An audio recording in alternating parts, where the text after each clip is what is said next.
Good morning, folks. Um, Today, SPJ will be here, but he is also broadcasting from Atlanta, Georgia. So it's a travel day, somewhat of a travel show. He will be on though, just a little late, and Addie will not be on at all because he has schoolwork that he needs to get done. So we're going to respect that. Oh, all right, cool, Betty, cool. It's I'm going to wait so a few more heads get in here. There's a couple of things I want to go over before SPJ gets here. Now, as you can tell, the reason why I have up on the screen the Extropy and Entropy profile for Spotify, because one of the things that we are definitely going into overdrive pushing is the music of E&E as we continue to add more content to Spotify. Gotta say, I really don't understand. I really don't understand how, like, how they determine what, like, when something gets put live on their servers, because it's just one song, right? It's not like it's a whole album on there.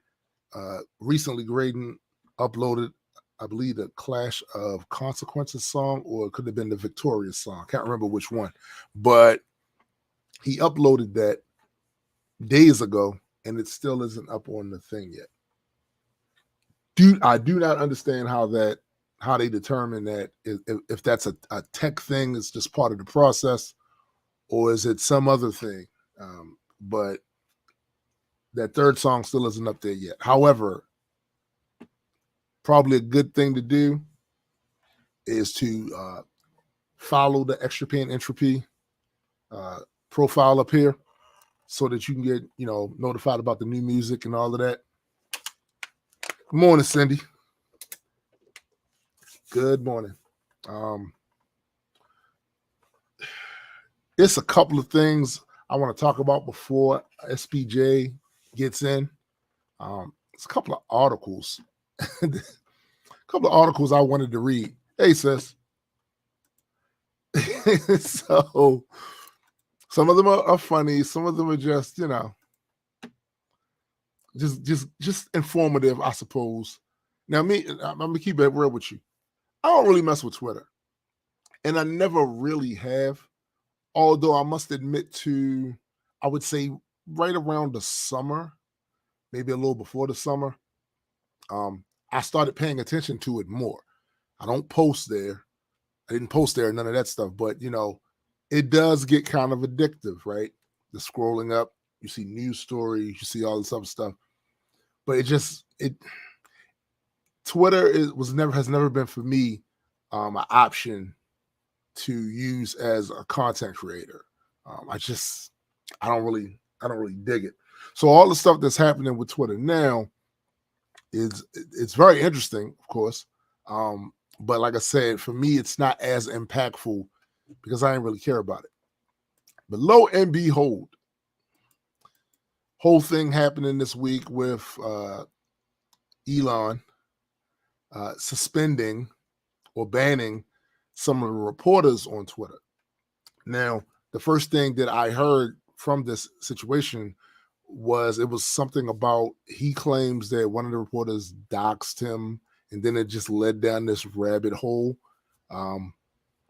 where he just was getting people up off of there, which is kind of hilarious to me, him being a free speech absolutist who was highly critical of the platform when they were basically following their terms of service.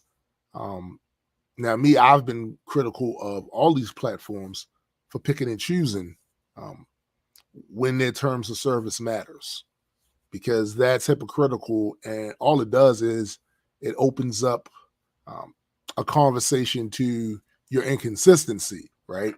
And it delegitimizes the punitive actions that you rightfully should take if somebody violates your terms of service.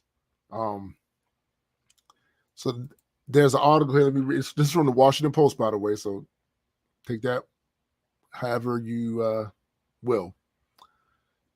Musk reinstates some reporters on Twitter, but their companies never left. So when Twitter abruptly suspended the accounts of several prominent journalists Thursday night in response to a baffling claim from the owner, Elon Musk, that they had endangered his safety, media bosses were quick to speak out in protest. The New York Times called the suspensions questionable. CNN said it would reevaluate its relationship with Twitter. The Washington Post demanded that Twitter reinstate the account of one of its technology reporters immediately, noting that he had simply reported accurately on Musk. And I think this is the one that was reporting his flight stuff. I think this is what they're talking about. So it continues. One news startup, Puck, said it would suspend its paid advertising campaign on Twitter, while another, Semaphore, was evaluating its own marketing push, according to a spokesperson. But without exception, these media organizations kept on tweeting at their usual busy paces Thursday night and into Friday, using their own official accounts to promote their latest stories. Now, Musk justified the suspensions by accusing the reporters of posting basically assassination coordinates for him and his family, of reference, apparently, to their reporting and tweets about Twitter's decision to suspend an account at ElonJet that had been using public flight data to share the location of Musk's private plane. The Post could find no evidence that the reporters in question had shared information about Musk or his family's location. Early Saturday, after an informal Twitter poll by Musk, he said suspensions would be lifted immediately for accounts who doxed my location, and several reporters' accounts reappeared. Now, I want to stop right there because that part is a bit misleading. The reality is he posted 2 polls. So the first poll did not turn out probably the way he would have liked it to. Because we're not going to act like, that those polls are a bad faith effort at some faux democratic, type of tactic. It's not. Those are not scientific polls. We're not going to act like they are. But he didn't get the number he wanted. And so he got rid of that, claiming, I had too many options on here. And he put up another poll. And when he put that poll up, he lost even worse. Right? So the question was after that whether or not he would actually reinstate that. Because mind you, there were quite a few people, even on the right wing of the political spectrum, who have been riding with Elon lately, that was kind of cringed out by him doing that to these journalists. So I think that's why those numbers look the way they look, because it wasn't just his echo chamber going, yeah, Elon, you're the best. So to continue, still, the reaction epitomized the conflicted and seemingly codependent relationship between the news media and social media. In the 15 years since sites like Twitter and Facebook exploded in popularity, traditional news outlets have resolved to see them as much of an opportunity as a threat, potent new vectors for delivering the news directly to the screens of avid readers. Publishers have invested heavily in staff whose primary role is to fine-tune and promote stories over social media.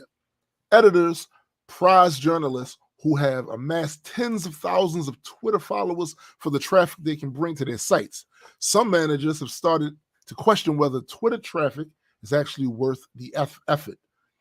Yet the modest response Friday to maneuver that drew widespread rebukes from free speech advocates, as well as from the European Commission, United Nations, and members of Congress, suggested they won't be quitting it soon.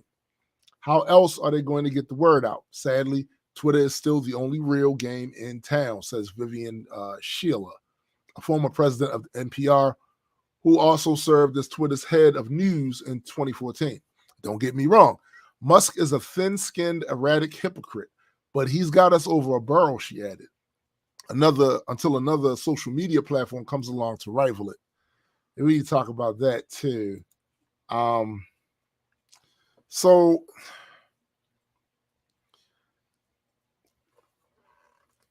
in the free market, there are supposedly all kinds of opportunities for new businesses, new platforms to arise.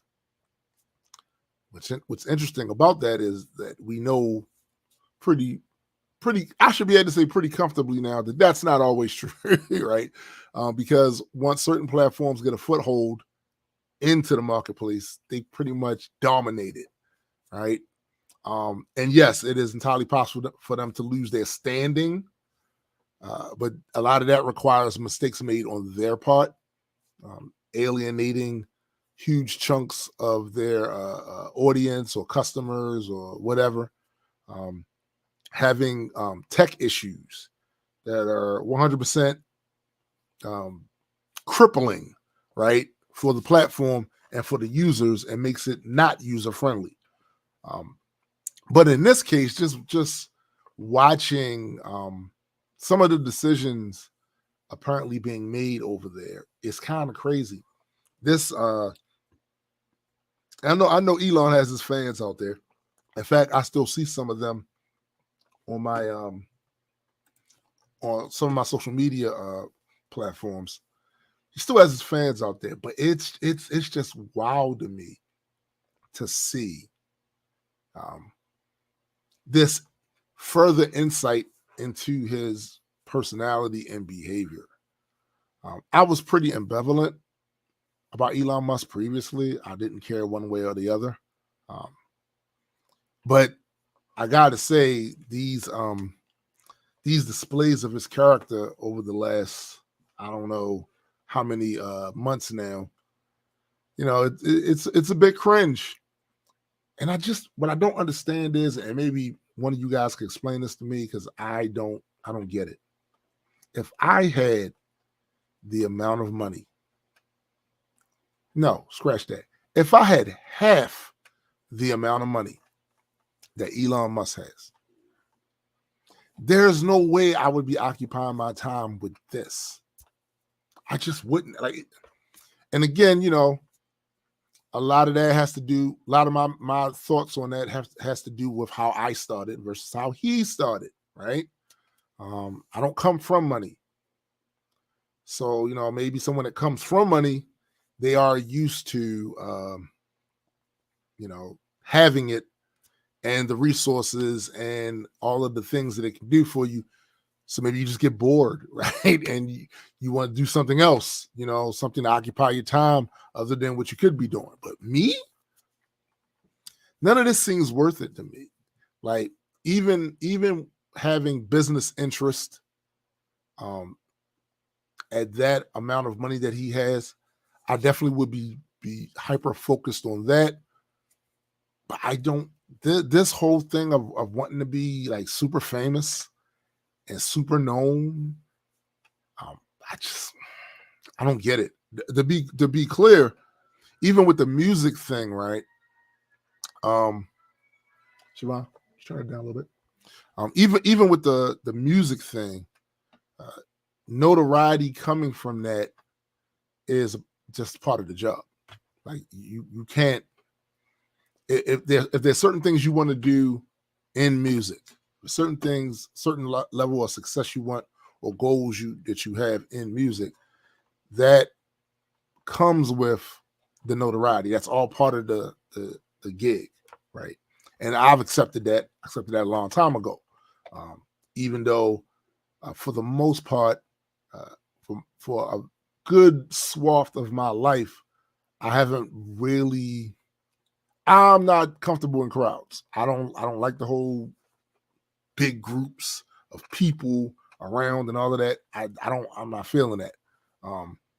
But you do what you got to do when that's something you're trying to pursue. I just don't understand why he, like, this is a thing for him. Like from day one, it just seems like he's trying really, really hard to be liked by somebody, by some group of people. And it just turns out, over on the right end of the spectrum, anytime you say anything that supports something that they on, they run over there. And the left does it too, but I think because the left already has a bunch of celebrities and things like that kind of fall into their political persuasion or camp, they're not as, I don't know, thirsty for it or whatever. But that, to me now, it seems like he's performing for an audience. And I saw somebody the other day say, oh, he's playing 3D checkers or chess or whatever with that. But I don't know what the possible plan could possibly be. Biddy says, I think he does so much to avoid his emotions from all that happened in his life, he became addicted to work. That could be it. If I was invested in any of those companies that he's running, I think I'd be kind of pissed right now. Like, you'll get to work. You know what I'm saying? Like, because what it looks like is that you tweeting all the time and you always involved in some Twitter controversy. Like, yo, get to work. If I'm not mistaken, Tesla stock took a hit fairly recently. Like, yo, get to work. Focus on some. Don't focus on being a Twitter fingers. Like, I think that's just kind of wild to me. So the next article I thought was interesting. And at the same time, like a bit disturbing.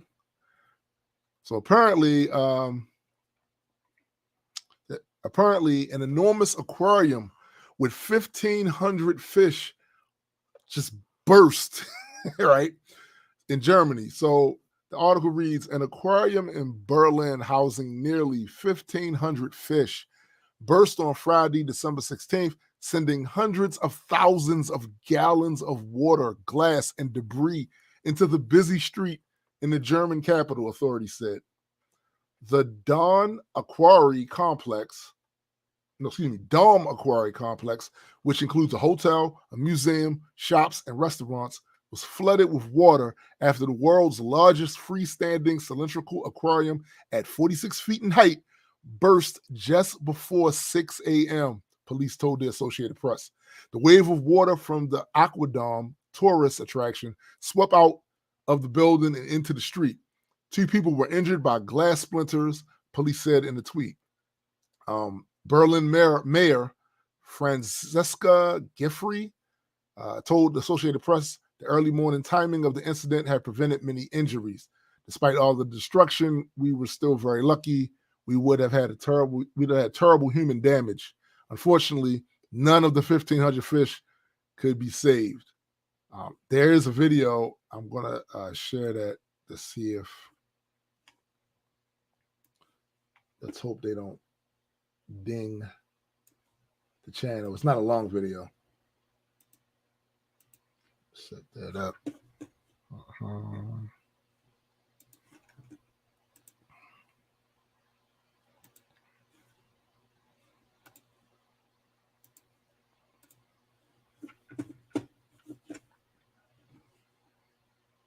Literally there, all over the lobby now, as giant cylinder burst early on Friday morning, completely flooding the hotel and many nearby streets.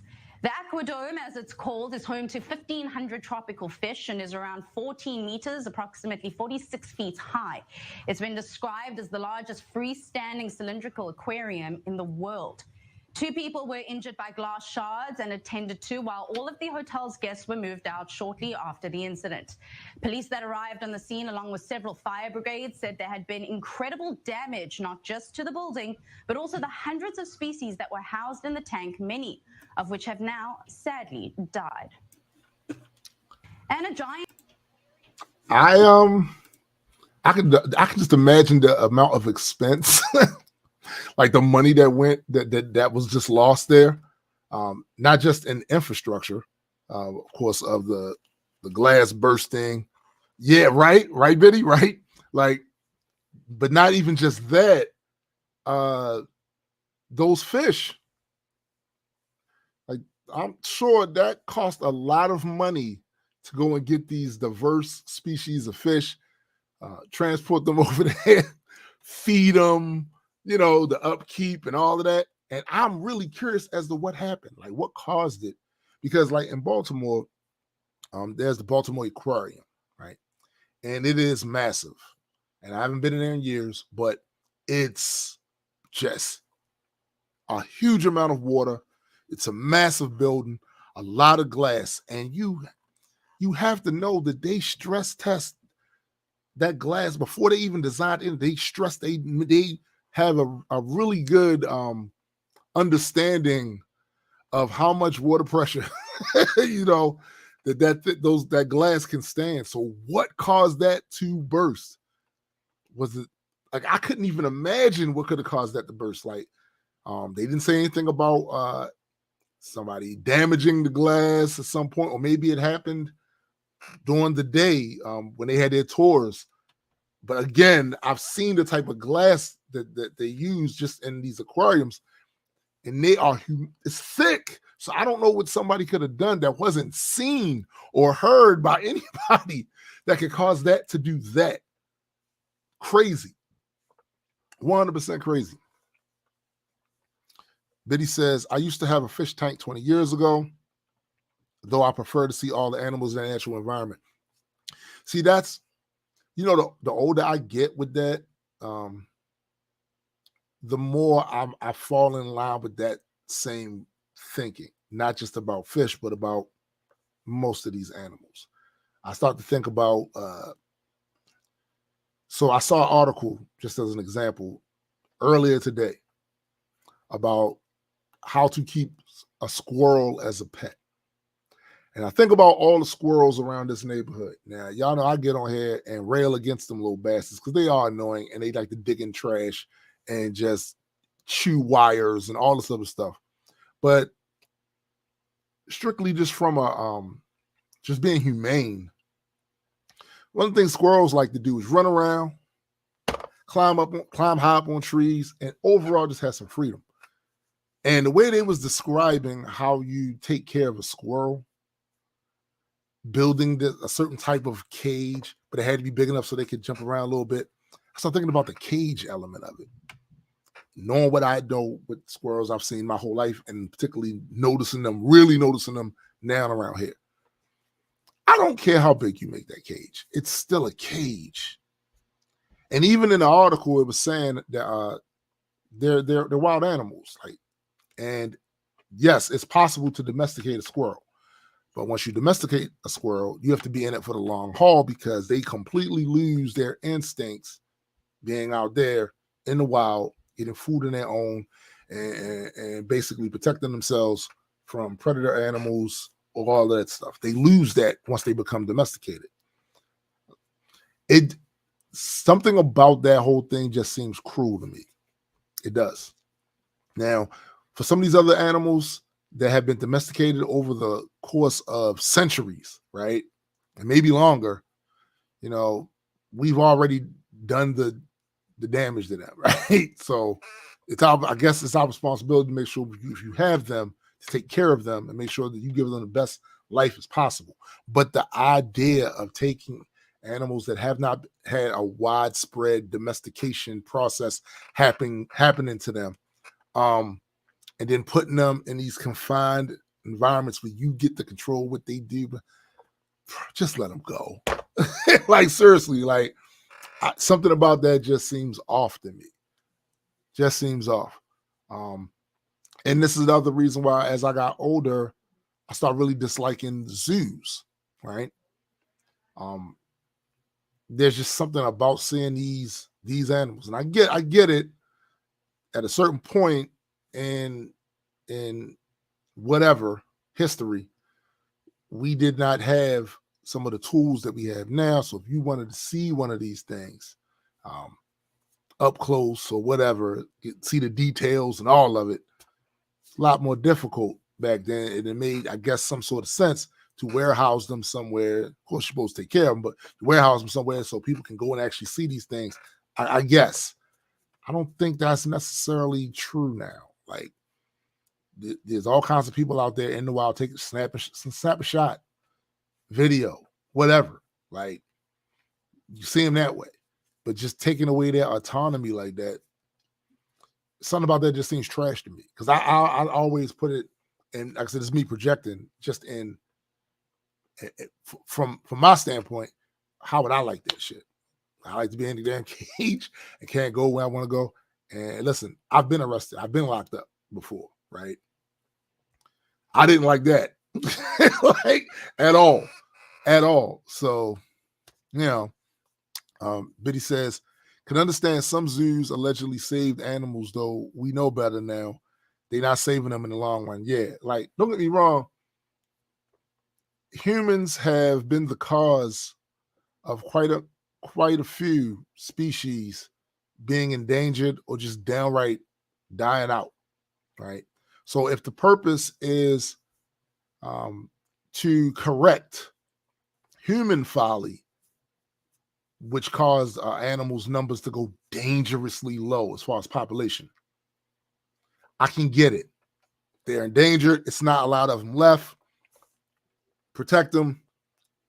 Get that breeding process to get the numbers up. That part I get. But just having them there, so our little monkey eyes can just look at them and gawk at them and shit.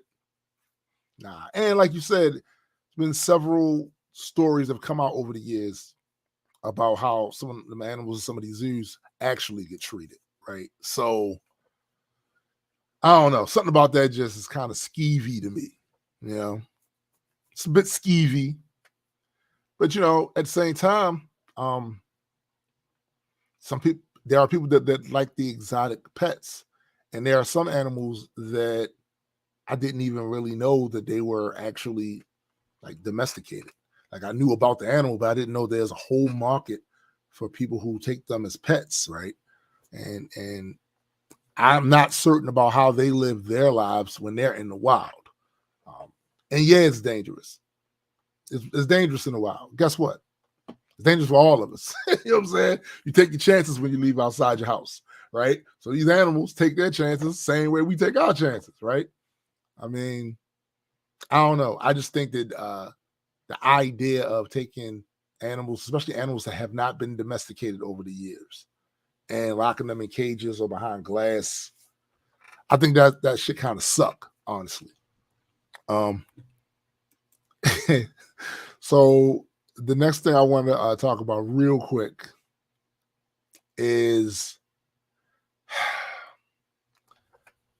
how many of y'all saw Black Adam? If you haven't seen Black Adam, I think you should. I would recommend it. It's a fun popcorn movie, right? Does it do for DC IP what they intended for it to do? No. And it's not entirely Dwayne Johnson's fault. Let's read this article first, though, from Looper. Dwayne Johnson allegedly had big plans for Henry Cavill's Superman before the DC Studios shakeup. 2022's Black Adam boasts a stacked roster of iconic DC characters that all come with long histories on the page. Although the majority didn't surprise anyone, since the likes of Black Adam, Dwayne "The Rock" Johnson, and Hawkman, Aldous Hodge, and more were heavily involved in the marketing of the feature. On the other hand, there were a few unexpected cameos throughout that kept audiences on their toes. Chief among them being Henry Cavill, who made his triumphant return to the DC universe in the role of Superman during the post-credits sequence. Cavill's Superman return in Black Adam was a welcome surprise for those who loved his incarnation of the character, and naturally didn't take folks long to look towards the future. speculation began to run rampant over the future of Cavill's Man of Steel would look like. Sadly, as they learned on December 14th, that future would be a pretty bleak one. As DC Studios prepares to reboot much of the DC universe, Cavill is now no longer attached to the role of Superman, which he and DC Studios figurehead James Gunn each confirmed via social media. Henry Cavill's goodbye comes due to a shift in the creative vision for the DC film franchise. However, had this change in direction not come to pass, Dwayne Johnson would have supposedly taken Cavill's Superman to great heights. According to the Hollywood Reporter, before James Gunn and Peter Safran came along to revise the muddled, disorganized DC film slate and the continuity within it, big plans were allegedly in place for Henry Cavill's take on Superman. The publication notes that in addition to a potential big screen showdown between Superman and Black Adam, Michael DeLuca and Pam Abdi wanted to get a Man of Steel 2 off the ground. To make it happen, they reportedly wanted Stephen Knight of Peaky Blinders fame to write the treatment, one that would have featured famous Superman villain Brainiac in the prominent role. As things stand right now, it's highly unlikely that this supposed plan will ever become a reality. In addition to Gunn stating his desire to cast a younger Superman actor, it seems as though efforts are being made to clean up any remnant of Cavill's Superman from the DC Extended Universe. Now simply the DC Universe. It has come to light that he may have had a cameo in the upcoming Flash. That they should have canceled that solo movie that has since been removed. Oh, yeah, so they did. Removed entirely. Nevertheless, at least Cavill was well compensated for his troubles, raking in a cool $250,000 apiece for his Flash and Black Adam guest spots. It's not too shaky.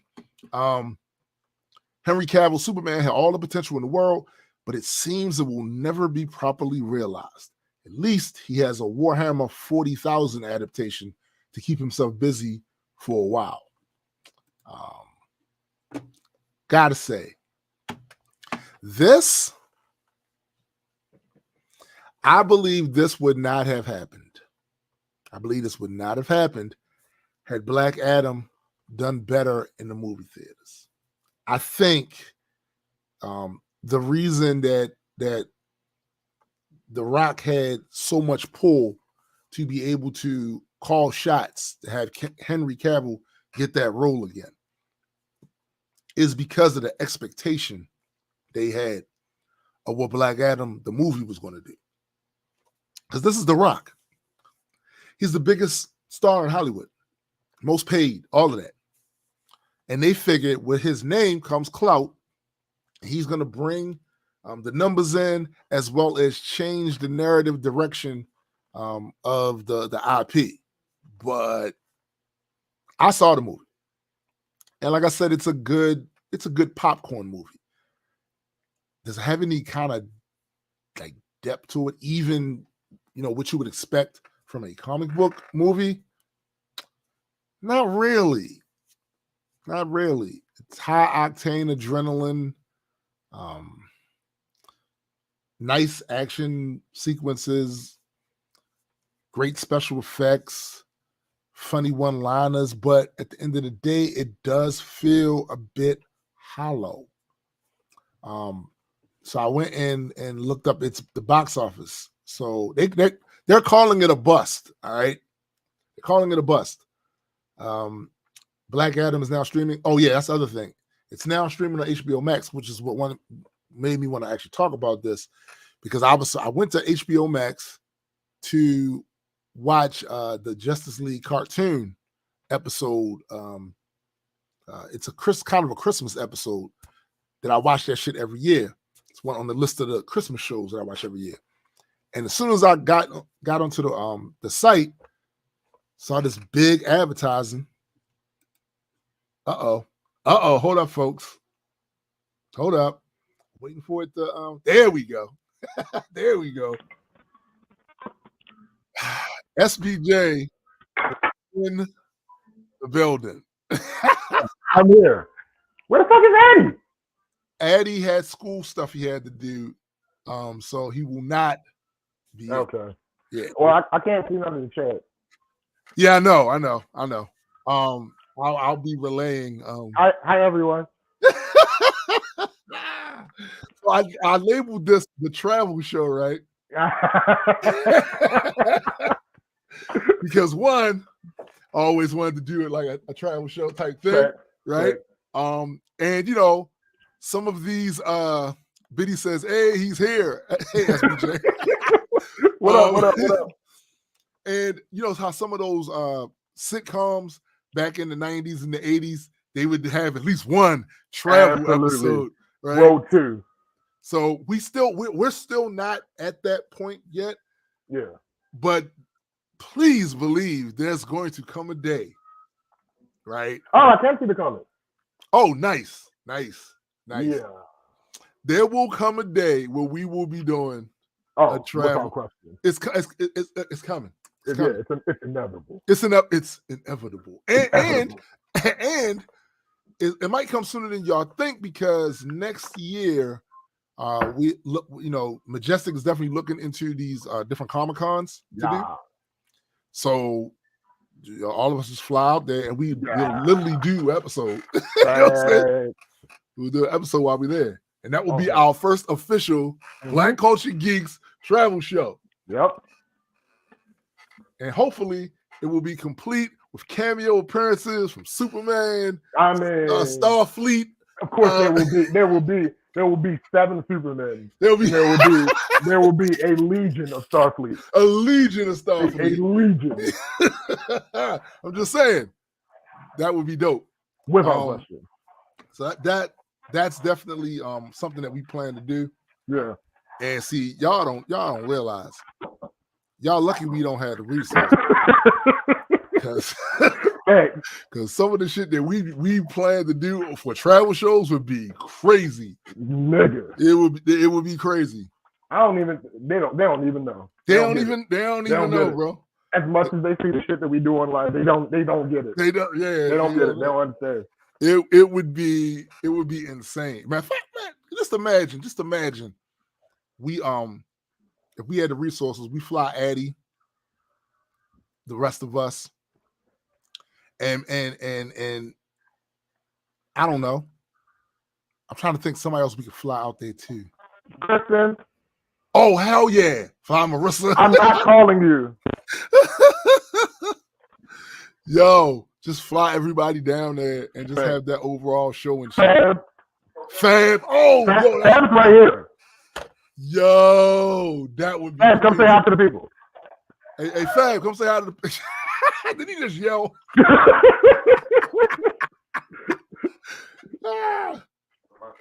Man. Yo, this is Fab's official. They can't hear you, bro. You can't hear them. They can hear you. This Fab's official first cameo on the show. Yeah, this is his official Black Culture Geeks debut. Yeah.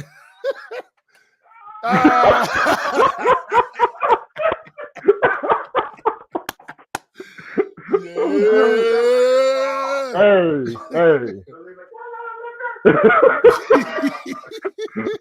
Yeah, nigga. So I saw the other day you posted some pictures of some grub that y'all bought. No, nigga. Don't do me like that. Don't do me like that. Don't do me like that. You know I do my thing in the kitchen. Cut it out. That was all me made. I said I thought that was restaurant stuff. No, nigga, it's restaurant quality. Oh, barbecue henny wings and okay. some garlic parmesan potatoes. Hey, yo, I'm laughing at Biddy. She said, "On the drink this early morning." Is he Irish? No. That's from last night. That's not from this morning. Yeah, let's see. It's 11:39 a.m. I'm just gonna say, because I like the lies more entertaining than the truth. Sure. It was up this morning. No, it's fine. It's fine. Hitting it in. I'll allow it. Yo, that's crazy. That's crazy. I'm literally cooking right now. So yeah, I see. I was about to ask you that too. Yeah. But he says, yeah, that's what an Irishman would say. Well, him is the Irishman between the two of us. but I don't drink. That's true. That's funny how that works. That's funny how that works. Oh, God. But no, man. I What was about to ask what you was over there cooking because it Oh. is morning, but it's close enough to lunchtime. Yeah. So Shit, is this Dad, brunch? do you feel like driving? Can you go get some eggs? Yeah. Yeah, Hey man, if you want some I'm making eggs? breakfast. It is breakfast. What time did y'all get up? Y'all must It's got brunch. up. Yeah, it's brunch. Effectively. What time did I wake up? Yeah, this got to be When brunch. I texted you. Oh damn, that's crazy. When I texted you and said that I was going to be late is when I woke up. That's crazy talk, sir. Yeah. That's crazy talk. What time did you go to sleep? I couldn't tell you. Wow. I could not tell you because I mean, it is what it is. You on vacation? Absolutely. We going to the Trap Museum today. To who? The Trap Museum. Oh shit. Yeah. So that should be absolutely amazing. So are they going to also be discussing the type of drugs that the Trap is selling? I don't know. I've always been. That's one of the main reasons why I made sure that we were going to go because I had no idea what to expect. Like, man, I get it. All right, Atlanta rap. I understand that. Sure. You're about to get pictures and statues of some of the worst rappers to have ever picked up a microphone. Nigga.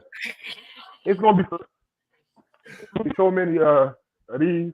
It's gonna be so many of these. It's gonna be vials. It's gonna be some vials. Syringes.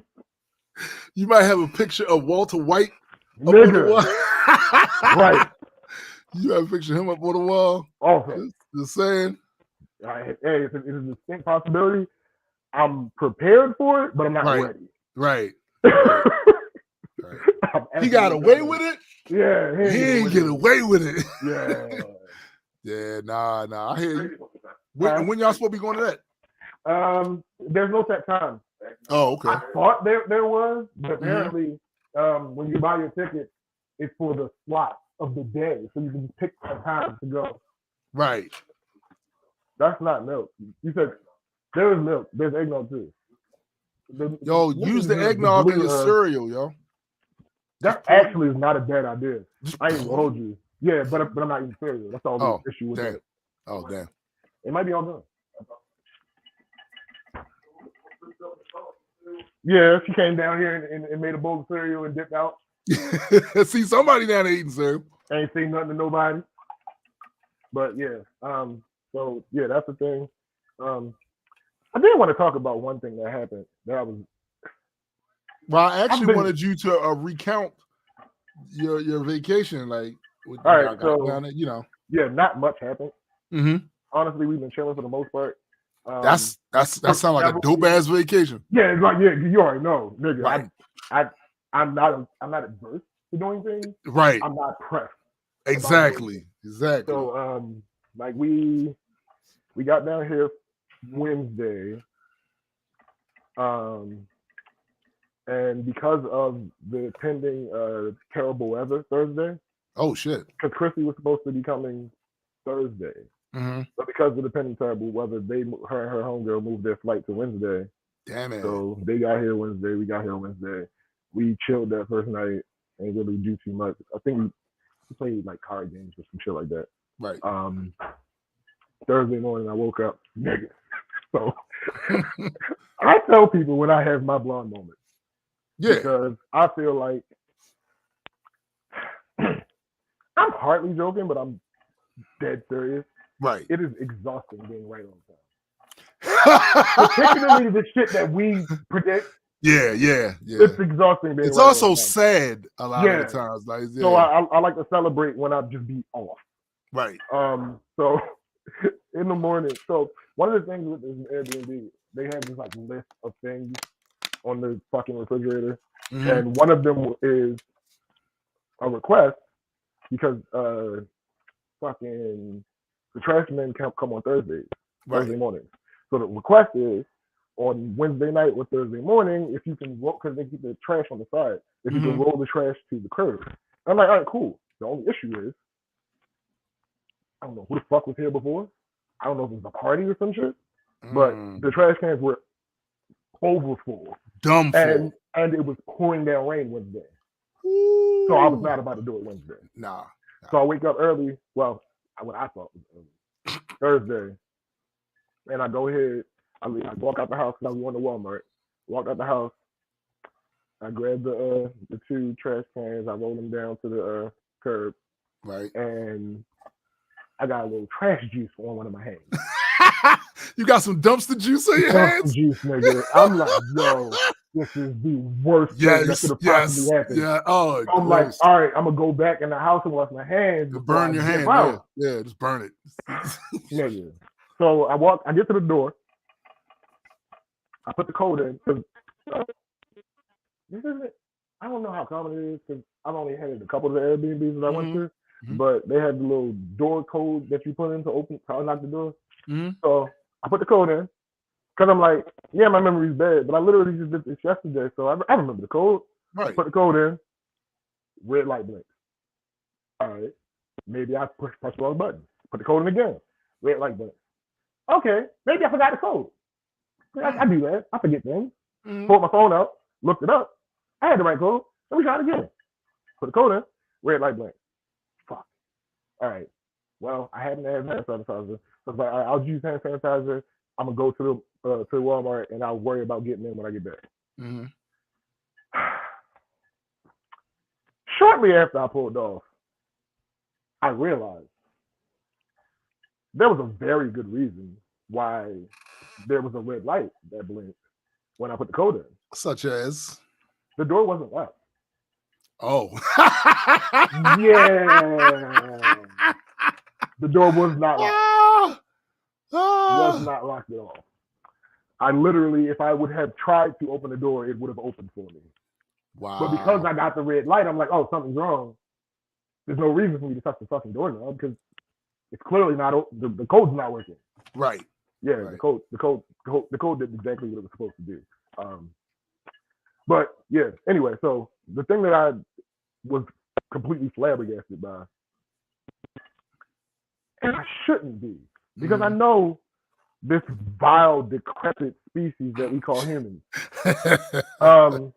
But, and I'll admit it, it's partially because of stereotypes why I believe this is the case. But all stereotypes, not all, but a good majority of stereotypes have some basis in truth. Yeah, they have some validity, and that's why it gets exaggerated. Right. Right. So in my head, I'm like, we know Atlanta to be 2 things in the year of our Lord 2022. One is Black Hollywood. Yeah. And another one, and again, this is a huge stereotype, but it is what it is, the gay capital. Yeah. Right. That's one. Yeah. Right. Yeah. So I'm in Walmart. I'm walking down the aisle, and there's this guy in front of me, and then there's this group of people walking toward me. There's 2 gay dudes, 1 straight dude, and 1 woman. There was nothing about her physically that would. They gave you the give indication. off the Yeah. So as we're crossing paths, the dude in front of me stops, looks them down as they're walking, turns back around. I start to walk around him because he's still standing there. Yeah. And he starts walking, pushing his cart, shaking his head. Looks at me and says, "What is the world coming to?" The thing that's so wild about that. You know where you live? The assumption, one, that you as bigoted as he is. That's one. Nigga. And 2, nigga, you're in Atlanta. And I hate when people say this, but I'm gonna say it anyway. It's also 2022. Yeah. What? I was legitimately flabbergasted. Yo, but you know what? Truthfully, even saying that it's 2022, there is some validity in that you would expect that at least by now you wouldn't care enough to make this a thing. Yeah, like even if you had whatever your personal feelings was towards those folks, it wouldn't press on you so heavily that you look to some random stranger and suck your teeth. Like, yo, like. That's what I'm saying. In my head, I'm like, what type of shit is that? What is going on? And because I'm not home. Yeah, facts. And I was also alone, and I didn't know who the fuck he had with him. Exactly. And these places ain't got no metal detectors. So you didn't read them for filth. So I ain't go, but I did straight up ignore the fuck out of them. Of course you did. Of course you did. Of course. Fuck you talking? Like what? Yo, it's so funny because I literally clutched my pearls. Yo, me and my son was actually talking about that yesterday, and it's like it make you look at these. Yo, why do you care so much? No, that's always been my thing. See, I'm not going. Yes, I grew up where I grew up. Yeah, of course you did. Yeah, there are certain words that I absolutely used to use when I was younger. Same. But I've never outwardly had that feeling of anything against people who are not heterosexual. Right. So I've always maintained, like, why do you care what's going on in this other person's bedroom? It has nothing to do with you. Yeah. These are two adults adulting. Right. Committing adultery, if you will. Well, potentially. They out there living their life. Why does that hurt you so badly? Right. Like why, unless you feel in a certain type of way, because it's maybe a life expression you would like to engage in, but you're afraid to do because society penalizing it. Right. That's usually not my go-to explanation. Right. Because low key, that's a bit of a problematic explanation. It is. But it just it absolutely enters my mind from time to time. Like we think thou protective too much. And we've seen other incidents with other things where that was the case. Absolutely. Where you literally have a politician that goes on a rampage on social media, every interview you could think of. We just had the one politician lady on there crying in her speech over the fact that gay people can get married and shit. Right? She was crying. And it make you wonder, it's like, yo, what's going on for real? Right. I mean, another example is Herschel with the whole abortion thing. Yeah. Another classic example of somebody who protested way too much. Yeah. This guy, now look, people can disagree about whatever. That's a lot of noise, but yeah. I'm joking. People can disagree about whatever, right? Absolutely. But the fact that when you go so far over to the extreme, like he did, and said no exceptions, nigga, that's a red flag. To your opinion, but you don't necessarily have to express that to me. Bro, the moment you can say out of your face that a child who gets raped by anybody, right, and gets impregnated, they not be able to take care of that. You're over on some other island over there, and there's something else. That's a red flag. And then when we find out later, there's several women. He paid for their abortions and at least one insisted one getting it. And then on top of that, the other end of that spectrum, you wasn't adequately taking care of the ones you brought here. And this is also part of the argument that a lot of us say was like, yo, y'all seem hyper-focused on fetuses, right? But give no fucks. Once they hit, you don't care about them. You don't care about them. The very same ones who you would consider would be lucky and privileged to have made it. Yes. You disregard. Yeah. Like what? They sacred when they in the belly. Right. When they're in the uterus, they sacred. When they come out, not so much. Apparently. Yeah. Apparently, that's just, they changed their tune at that point. It's not really as quick important to them anymore. Mm-hmm. Like what the fuck are you talking about? Well, I tell you, man, people are just people. Real shit. So that was Wednesday. Thursday. No, I'm sorry, that was Thursday. Friday, Fab came down Friday because he couldn't get the whole week off. Mm-hmm. So Fab came down Friday. So I went and got him from the airport and shit. And nigga, when we talked about how big this airport is, bro, it's not that I didn't believe you. It's not at all that I didn't believe you. I believe you wholeheartedly. But you have to see it. Nigga, listen. The combination of how big the airport is and how bad traffic is at that point in time no, was astounding. Not at that point. Listen. No, listen. Often, yeah. My experience, the majority of the time, yeah. I've been to that airport, yeah, at least 4 times. Yeah. Every time I went, the traffic was atrocious. So this is a testament to how bad the traffic was and how big the airport is.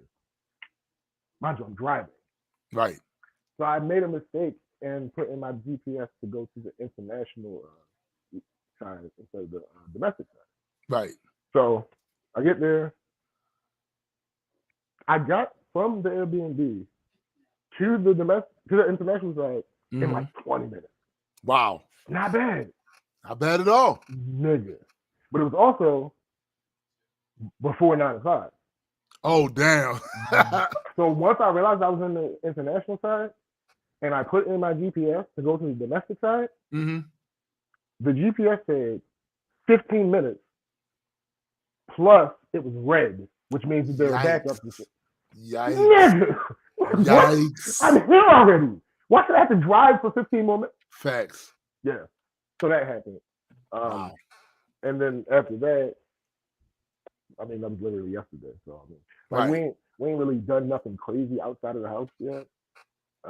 Like I said, track is in today, and then tomorrow we come back, but we don't come back until like super late. So we're likely gonna do some things. Nigga, yo.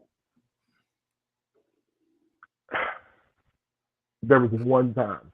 I have it with me. I just didn't have it with me at the time. Right. I was like, why the fuck don't I have my camera? We drove. I drove and encountered Mercedes-Benz Stadium. What? Nigga. Yeah, the Falcons new stadium. I saw that shit from the outside. I was like, oh. Damn, yo, yeah, you should have had your camera on that one. It is what it is. I didn't expect to be going You by. brought the gimbal, though. You brought the gimbal. Oh, no. I got the gimbal. You know I got the gimbal. Got the gimbal. No, I got the gimbal. What the fuck is this gimbal? I don't know. The man has the gimbal. He brought the gimbal. This is, I believe, the first time he has taken the gimbal anywhere outside of his house. For those of you unfamiliar with a gimbal, it's a device about this big or so. Put your camera on it. There you go. And it allows you to get smooth footage, like buttery smooth, if you balance it on there right. The buttery smoothness. And he's got the electric. Nigga. Oh my. Yo, hold up. Where's my phone? Watch this shit. I hate him. I hate him. Hey, yo. Fab asking how many eggs y'all need? 12 or 18? You breaking up. I'll wait till you get back. 12. 12. Yeah, just a dozen. Fabo, he needs a dozen. All right, where's this? Let me show you this shit.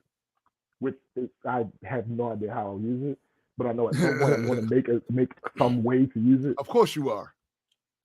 All right. I hate him. I hate that he has a Now, gimbal. yes, this has controls on the gimbal, but yes. I'm not. My hands are not near any of the controls. Mm-hmm. I just want to clarify that. Look at this shit. I hate him. I hate him. I hate him so much. The phone is controlling the gimbal. The accelerometer on the phone. It's controlling the gimbal. The level of hatred. And then on top of that, like I said, it's in selfie. Hold up. This is regular mode. Mm-hmm. And then it has the selfie mode. And then it has the portrait mode. Yo, stop it. Yeah, it's the whole thing. It's absolutely amazing. Yo, you actually should be recording. I absolutely should, but I haven't really left the house. No, I'm talking. Right now, you're right. Yeah, you're absolutely correct. Yeah, that's good B-roll. That's good B-roll. And the funny thing about that is I always talk about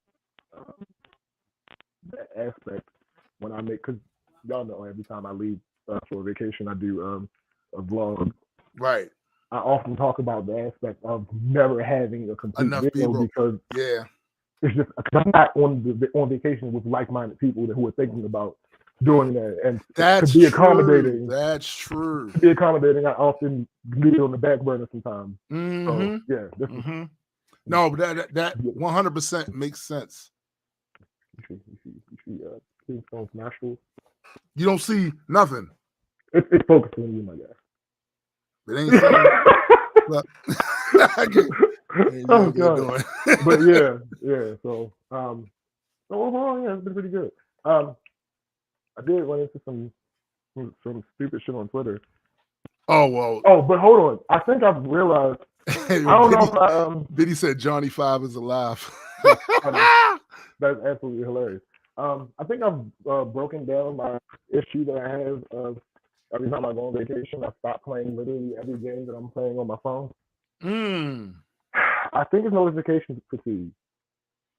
Okay. Because I'll literally every time I get a chance to really look at my phone when I'm on vacation, I have walls of notification after notification. Yeah. I'm like, yo, It becomes daunting. It's a daunting endeavor. Yeah. It's the absolute worst. The absolute worst. And I think you're taking a vacation from playing those games too. But here's the thing about it. It never resumes. I always end up finding new games when I come back from vacation. It literally never resumes. Wow. Like it's just not a thing anymore.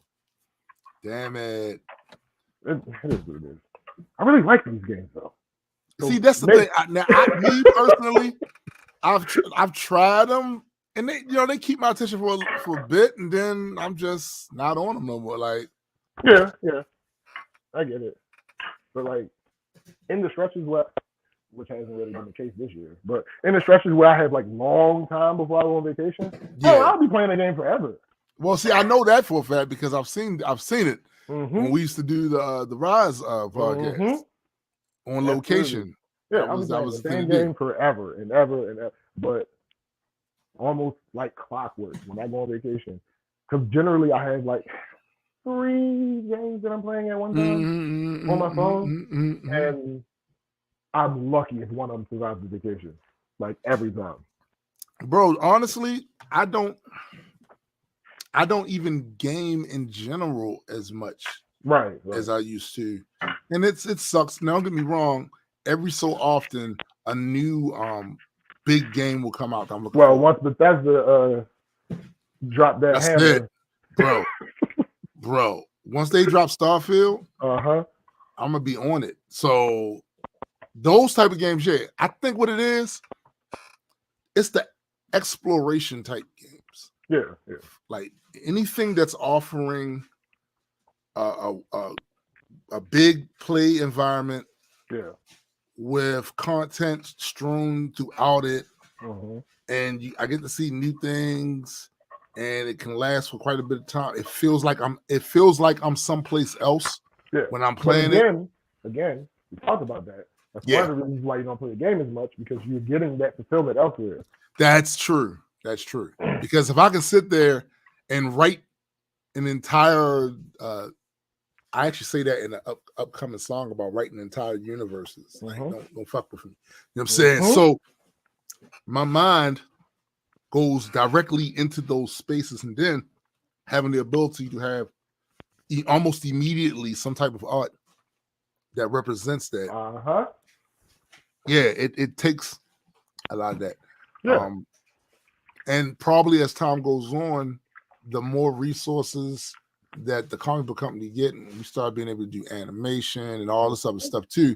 Yeah, it definitely probably will decrease even those exploring games. Right. You know, I don't know, man. Like I always thought when I was a kid, I'll be playing video games forever. But there is a I couldn't even see a world where I didn't, but there is a possibility that at some point, it could be in my 60s. I just be like, I'm good. I don't want to invest the time or the mental energy in learning, the menus and the different, because a lot of that, one of the things I hate is if I get into a mode where I really feel like playing a game. What up, B? Where I really feel like playing a game, and then I play for an extended period, which is longer than I usually do. Then I won't play for a while, and then when I pick the game back up, I gotta relearn all the controls again, relearn the UI. Like, yo, it's disrespectful. It is. Disrespectful. I just don't. I don't have the time. Yeah, there's no reason you should have to go through that. Yeah, like every game when every game comes out, I should already know how to play it. I should. It's only a few games like that. For instance, Grand Theft Auto. Sure. I don't care how long I go without playing a Grand Theft Auto. If something says, yo, I want to go to San Andreas today, right? Yeah. I can jump on and it's muscle memory. No Man's Sky, same thing. Like it's muscle memory. But then when you start talking about games like any of the newer Tomb Raider games, the Arkham series games, even I would even say in the Injustice game. It's a fight game. I typically am really good at remember those, but I like Mortal Kombat. I always seem to remember my character, like the character I use all the time. Right. I always remember him. The other characters I just learned a little bit so I can switch it up. I got to relearn them again every goddamn time. Right. So before you popped on, I was talking about the Black Adam, Dwayne Johnson, Henry Cavill thing. I think I was actually going over the box office stuff. Now it says it's calling it a bust, all right, in this article. Saying Black Adam performed poorly at the box office, earning $400 million worldwide against a $195 million budget. Right. But they're saying now, I'd be like, hey, that's not all right. Yeah. No, it said they saying that $195 million does not include marketing. Right. It doesn't include none of that. However, Johnson disputed claims that Black Adam would lose between $50 million and $100 million. In a tweet, Johnson cited financiers saying Black Adam would net between $52 and $72 million. So, what made me? I'm gonna give him the benefit, right? So, what made me curious about it was I went on HBO Max yesterday because I wanted to watch. Even though I could have went on my computer because I actually have all those episodes on my hard drive. Yeah. I wanted to watch that one Christmas episode of the Justice League animated series. I said, no, I'm gonna watch it on the big screen, right? Instead of on my computer screen. And as soon as the app opened, big as light, big app, big advertisement, Black Adam, bang now. And I'm going, damn. Oh, they must not have retooed. They're good, damn, V.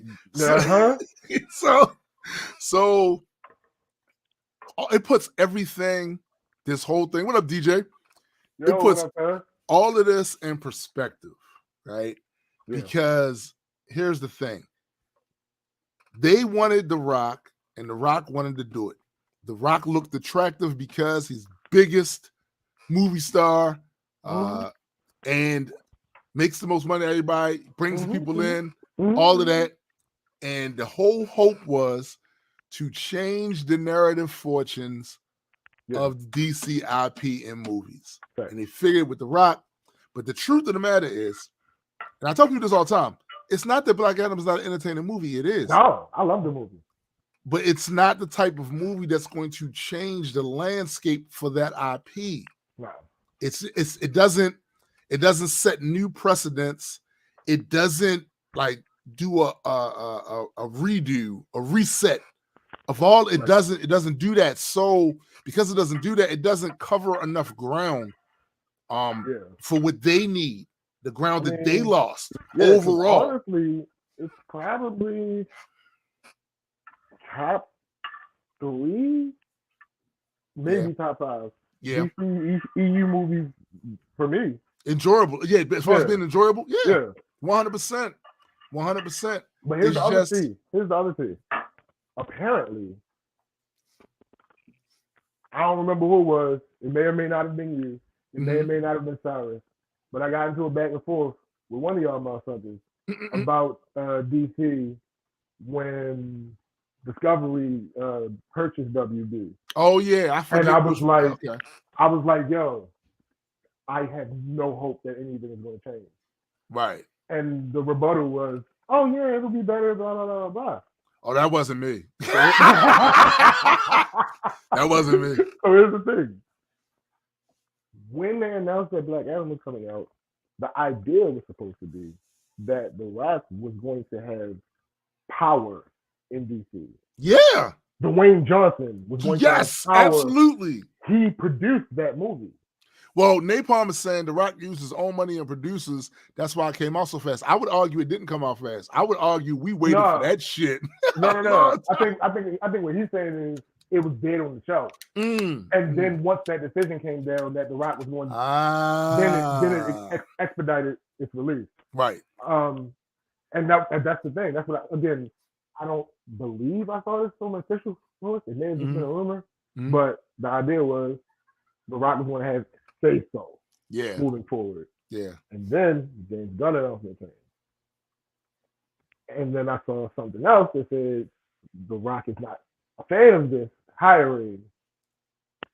So now that I see this more recent news about there potentially not being a Black Adam 2 and Henry Cavill's not moving forward as Superman. Okay, all right. Things are starting to come together. See, this is what I'm saying too. I'm saying it was supposed to go one way, right? And then, but DC is still being DC, right? And also, that's James Gunn. For those of you who are uninitiated, right? That's James Gunn. So now, yes, if I'm in an alley somewhere, and 3 hulking figures come out to attack me, and I punch them in their face. Stop. Yo, we're not even going to exaggerate. That's what I want. I want The Rock. We're not going to exaggerate. If there's a one standalone movie, action film, and I want it to be successful, I'm going to call The Rock. Right. Absolutely. But if there's a world or universe to be built, no, I'm going to James Gunn. I'm going to James Gunn. Yeah, it's not even a question. Now, Cindy says, but we're getting Henry Cavill doing Warhammer, which is even better, in my opinion. Like, I'm interested in seeing that. But here's the thing. We could have had both. We could have. And we could have. We legitimately want DC to prosper. We do. But the problem was The Rock got rock bottomed on this, on the chart. On the charts, right? So Napalm says Henry Cavill for Century Hyperion. I was actually talking. I thought about that. Yeah. About that too. So I like that idea. It's actually 3. You know what? I like that idea less, honestly. Before the whole James Gunn thing, yes, I loved that idea. Yes, and even The Rock, because after The Rock was supposed to be shifting the paradigm, and knowing how James Gunn feels about this thing, I was still very tribal with yes, this of course thing. you were. Not that I don't like DC, but I enjoyed the back and forth. Yes, absolutely. So when that was the case, I would absolutely want to Henry Cavill for Century, 100%, without question. Yeah. Now, especially since James Gunn is trying to do this thing to get them to work together, yeah, I'm not sure. Don't get me wrong, I would still pop for it, right? But I'm not as super enthused. Well, Napalm is saying, I told people that if The Rock can't save DCEU, nobody can, and I guess nobody can. I think James Gunn can. I think James Gunn. If they let him do what he's supposed to do. If they go leave him alone. Yeah. And let him Guardians of the Galaxy this shit out. If they leave him alone, acknowledge that they've seen monsters before. Yeah. And don't bring him no kids. If they do those 3 things, I think he can do it. Yeah. Yeah. Absolutely. Otherwise, Palm, you're right. Yeah. If James Gunn can't fix it after the Rock tried to fix it, then it can't be done. It's a dub. Yeah. Also, as far as I'm concerned, great casting. Cindy just brought it up. Great casting for Momoa as Lobo. Because All Without of us question. have been saying it for years. Listen, he You did. gotta be the bad guy. What do you mean? He gave Aquaman the cool factor. That's Right. cool, but he's really Lobo, B. Absolutely 100%. He's 100% Lobo all day, every day, Yeah. right? So you know, I'm looking forward to that. But I gotta be. Listen, I like James Gunn's plan. I saw his plan. He's basically aping what Marvel did. Yeah. Because that's what the fuck should have Because happened. that's When someone gives you a blueprint, you're supposed to look at the blueprint and take what you can from it. yes. But here's my question though about that. Mm. What happens when you don't do that? What up, Addy? Addy said he's about to pull up. What up, bro? Big bro? What happens when you don't do that? Right? And you let a lot of years go by and get smut all on your name, smut all on the IP, right? What happens then when you try to reboot and reset? But here's the thing. The narrative is so overwhelming that, yeah. Here's where another example comes in of how much I hate human beings. Yes. How they think. Because logically, the fresh start of getting rid of the Snyderverse would be the answer. Yes. Logically. But we both know it's not how that works. No. Because we have evidence, because there are still people to this day who call every Marvel film that ever existed the MCU. Facts. So, yeah. Facts. I don't really have an answer for you, my guy. I mean, ideally, it should be the hard reset that James Gunn is about to do. Right. And really think about it. If he actually does a hard reset, because he may or may not do complete hard reset, but if he does, he's even leaving out his work. Facts. That would be Peacemaker and Suicide Squad. Yep. So it's not. I hate the people that kind of make it seem like it's an ego thing. It's not an ego thing. It's something that kind of needs to happen. It needed to happen. They should have been pushed the reset button on that. I knew that they were in trouble. Opinion aside, I knew that they were actually in trouble when they started talking about. When they started talking about, oh, these movies aren't all connected anymore.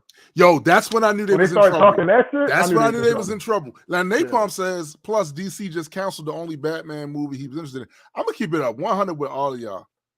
I am not interested in seeing any more Batman movies. If I never see another Batman movie, I'm good. I'll be fine. I'm good. I'm just not. I'm not there. Like maybe by the time I'm 75, I might have. I might get a hankering, but I'm not really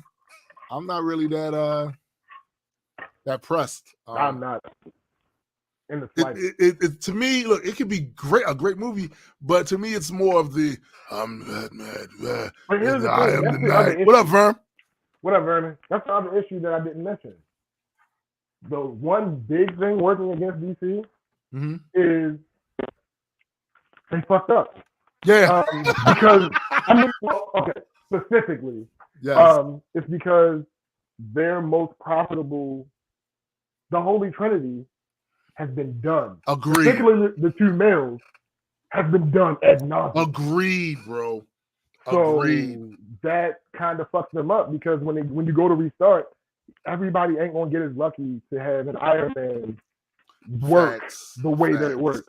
No, realistically, you would want a heavy hitter to be able to lead that off. On paper, that makes the most sense, right? The most popular character you give but the problem is they gotta be good. The movie's gotta be good. That's the problem. And again, I've said this numerous times, right? I've actually had this conversation with Graydon before, right?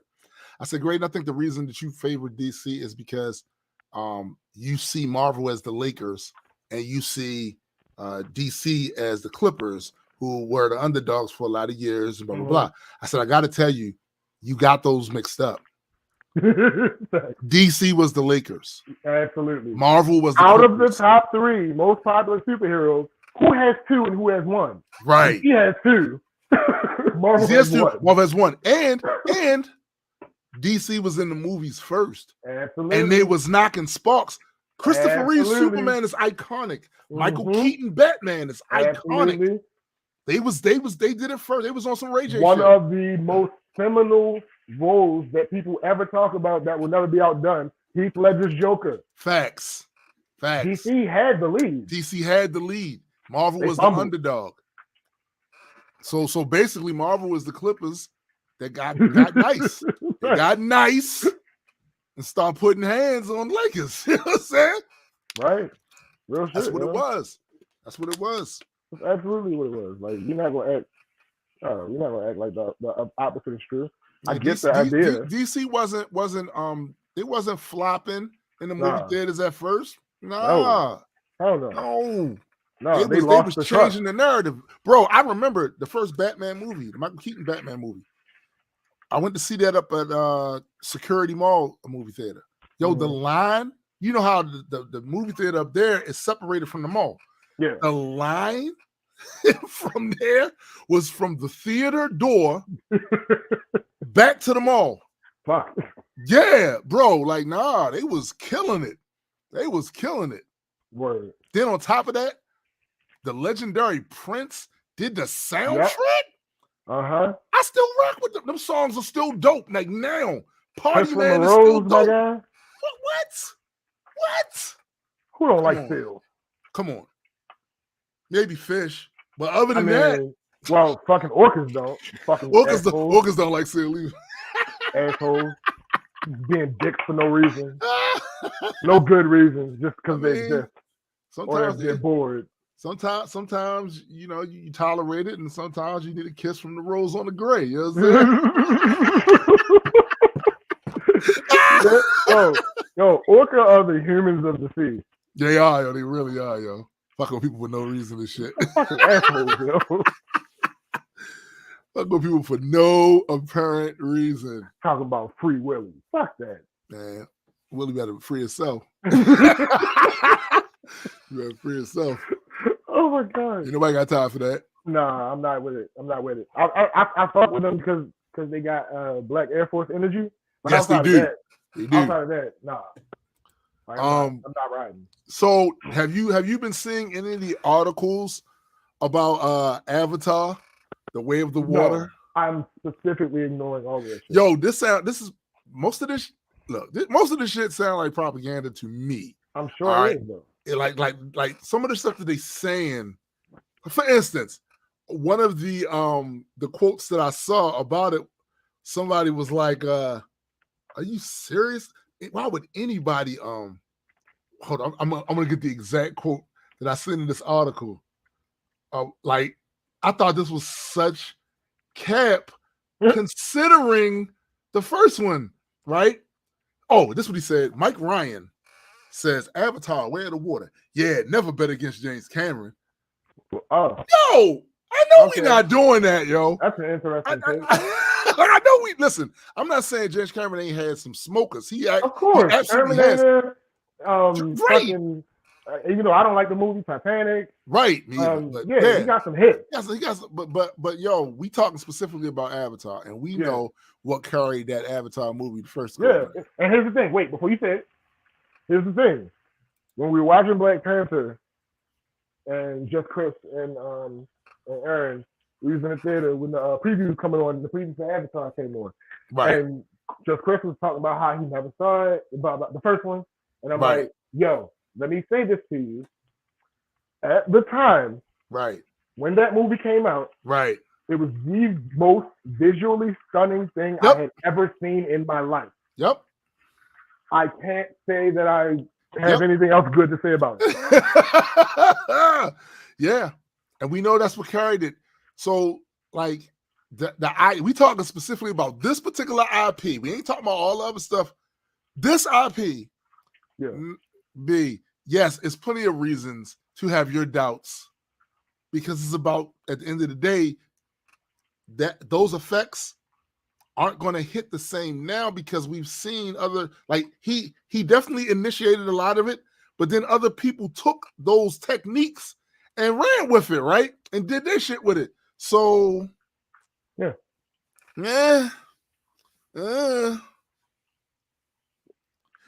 is a fact. Cindy says, his older stuff was great, but the first Avatar put his ego in overdrive. He's a Yeah, douche, that's exactly right. and I hope this movie tank. That's a fact. These are facts. And I ain't they gonna saying, biased. so basically, it was Star Wars in the late 70s. That's funny. That's hilarious. No, listen, I'm completely biased. Mhm. Once he came out, because like I said, I was never a fan of Titanic and that's Right. like that. But once he came out talking shit about Endgame, Oh yeah, I was done. I ain't gonna hold you. That was the point where I was like, I was done fuck with you him. forever. Yeah, I was done with him. Like, Yeah. fuck off. Don't get mad because you're tall Smurfs. Like people spun the block on that movie, right? People spun the block on it and was like, it's not really that great of a movie. It's not giving what I needed to. Right. Right. You know what I mean? Like, upon further review. Don't get mad. Meanwhile, Yeah. I watched Infinity War and Endgame just last month. Oh yeah, it does it every time. It does it every time for me. Undefeated. Every time. Yeah. You know. I Exactly, Cindy. I Exactly. understand.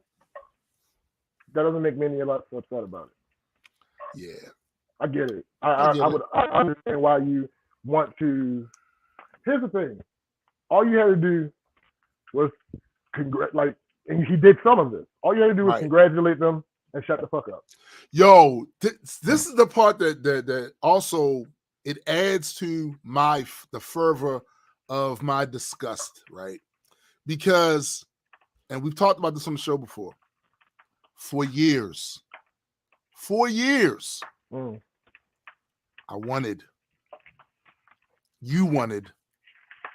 all us comic book fans wanted it as a genre, not just a movie here, a movie there. Right. We wanted the genre and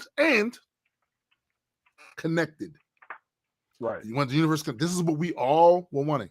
We finally got it. Now, over these years, all these other directors, they did their little action adventures, they did their rom-coms, they did their horrors, they did their gangster flicks, they did all them other genres, and they had it their way.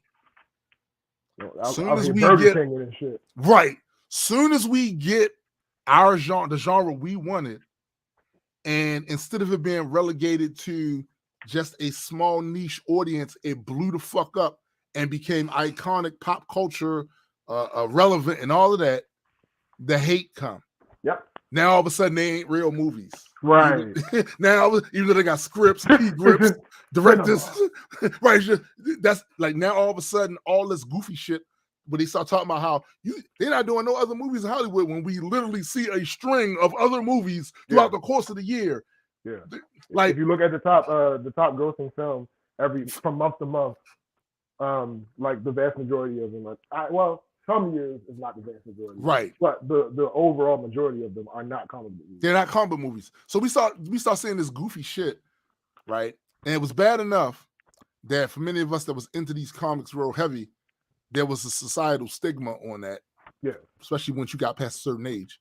Yeah. There's societal stigma on that shit. Right. So now that stigma goes away. Now people watch these movies and now they question us, those that read the books. So let me ask you about this character. So it got cool. We got to get introduced more people into what we always liked about this shit. And now I got to hear LeVar Burton. Facts. Facts. And now we got to hear this bullshit coming from y'all. So that's why every time I hear directors that had it their way all these years in Burger King coming out running their fucking mouths and over exaggerating, you know what I'm saying? Right. Any harm that the shit is doing, their name becomes shit in my mouth. Exactly, Sandy. Oh, hey, yet another gangster movie from Scorsese. Shocking, yawns. Right. Napalm. Plus, we had Bryan Singer. You can't forget his dumb ass. Right. Yeah, like fuck him. We cleaning Bryan Singer. We cleaned house with that. We cleaned house. So the reality of the situation is every time I see one of these guys that fucked around and found out that comic books are great source material for movies. Right. And now y'all mad, y'all pissed, and all of that. Every time I hear them say that, after they had years of getting budgets from these movie companies, they were celebrated. They gave them their flowers. They walked down the red carpet at their premieres. Y'all did all that shit already. And here's the thing about that. Outside of fucking James Cameron, Mm-hmm. all these motherfuckers that's talking shit, I actually like them. Yeah. I like their movies. Yeah. Yeah. I love The Departed. The Departed is one of my favorite movies of all time. Scorsese, shut the fuck up. Right. I love Django. Right. I love Pulp Love Fiction. Django. Some of my favorite Django. movies of all time. Tarantino, shut the fuck up. Fuck up. Right. Let I us love have this. Horrible Bosses. Jennifer Facts. Aniston, shut the fuck Shut up. the fuck up. Like, Right. what are y'all doing? Right. Right. Y'all 100%. y'all have been and can continue to be successful. But you ain't gotta throw the fucking Snicker bar in my pool. Right. You know what I'm saying? Like this is what it is. And just like every other phase, if it's successful, it settles into its lane, right? Yeah. So yeah, when it first comes out, it's all the rage, but then it settles to its lane and it does respectably and it continues moving. All y'all had to do was shut the fuck up. That's it. That's it. And again, like I said, if you look at the box office, it doesn't back up the claims that y'all It doesn't back up the hyperbole. Also, there's nothing wrong with movies that premiere on these streaming services. They be making bank. Facts. Like, And what? yo, and that's the other thing that I think people are. Yo, it's always the case with new tech, with new platforms, where they attempt to discredit the new shit, when all it is just another pipeline for the content. That's it. And if you're in that business to make money and to continue to be relevant, you want to look at those newer platforms and see, should I be making content for these platforms? Should I be doing that? Like, even if you make a certain type of content for certain types of platforms, right? Like, for instance, if something you want to go strictly into the movies first and make that a movie thing, then you film it as such. Right. And you market it as such. And then if something is going straight to one of the streaming services, you film it as such and you market it as such. Right. Okay. But the idea that when new shit come along, y'all get so afraid that you say, stop it, kill it with fire. And a lot of the times when y'all do that, it just turn around and bite you in the ass because the new tech ain't gonna stop. My monkey don't stop no show. That's Well, in this case, 4 monkeys. Yo, my grandfather used to say that shit all the time. Just saying, yeah. Oh shit, what up, big bro? What up, my guy? Can y'all boys hear me? Yeah, you good. Is the speaker feeding back? No. Nah. Not Yeah, yet. because I got my headphones in, but my headphones ain't working because the little you just prong said that it goes though. into my audio box, I can't find it for whatever reason. Yeah, but you just said it. You just said it, so now it might start doing that. Yeah. For real. That's how you just acknowledge it. Nah, is it doing it though? No. Nah. Oh, well then fuck it. Let's roll. Okay. Yo, I literally started the show with my shit up because I forgot I didn't turn it down. That's funny. We got no feedback, so it is what it is. I did want to give out 2 dumbass of the week. Oh, by all means. One of them is a general one, but it's for a very specific situation. What's up, Betty? Them fucking nurses. Oh yes. That decided to show their fucking hand on the internet and got what the fuck they deserve. Yeah. No, I'm not telling you this time. I have not read anything about this motherfucker in the past week. Yeah, he's done purposely, shit. I've been avoiding it. Yeah, he's done shit, but I'm at the point with him where I'm like, man, fuck. Yeah, I've been you're not getting my attention. I've been taking my advice on that one and ignoring the fuck out of it. Fuck him. Yeah. No, them fucking nurses who did that dumbass shit on the internet. Can you explain it to me? I didn't really understand what was happening because I was looking at it during work, so I ain't had the time, you know? Yeah. So basically, it was a group of nurses. So there's this trend going around. I believe it started with couples where you get on TikTok or whatever and you talk about your ex or the things that you dislike about that relationship. So I don't know where it progressed to, but I know eventually I ran across the video of nurses talking about their workplace ex. The problem is, for me, I can only speak for me. And for me.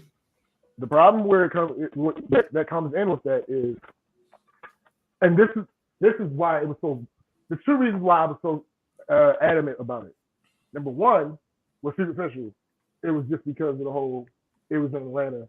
I'm coming to Atlanta. Like really, like so. Atlanta was front of mind. Right. So right. But the other one is, I lost one of my best friends at a maternal death. Wow.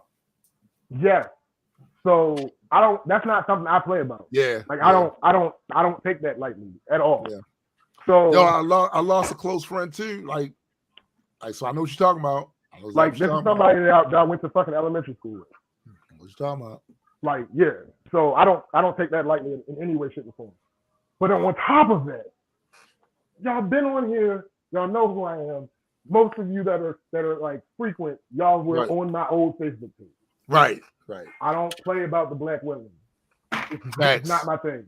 Right. I don't find none of that do that. funny. Nah. Like no, I don't play about that. So when you're telling me that there are a group of nurses who work in the maternity ward and they're talking about things that are terrible about their job, and most of them are black stereotypes, one of them being the number one cause of black women dying more than anyone else in hospitals, is this myth that somehow they can take more pain than anyone else. Yeah, and mind you, that shit goes with men as well, but the fact that it's in a maternity thing, right, bro. And not only that, like even when it comes to the whole maternity thing and women being pregnant in general, like like that's not an easy process to go through being pregnant. Nigga, it's gotten better as technology has gotten better, right. But it's still not an easy thing. Right. Yeah, so to be like, because the whole like notion that black women are so strong, as if they have to be stronger than everyone else and all that shit. That's fucked up. That's fucked up first because you're putting too much pressure on black women to be strong. Exactly. Right. They already are because they're people. Like they deal with everyday shit, whatever. But then you add on the shit where y'all could just like a medical thing, like y'all could just take it.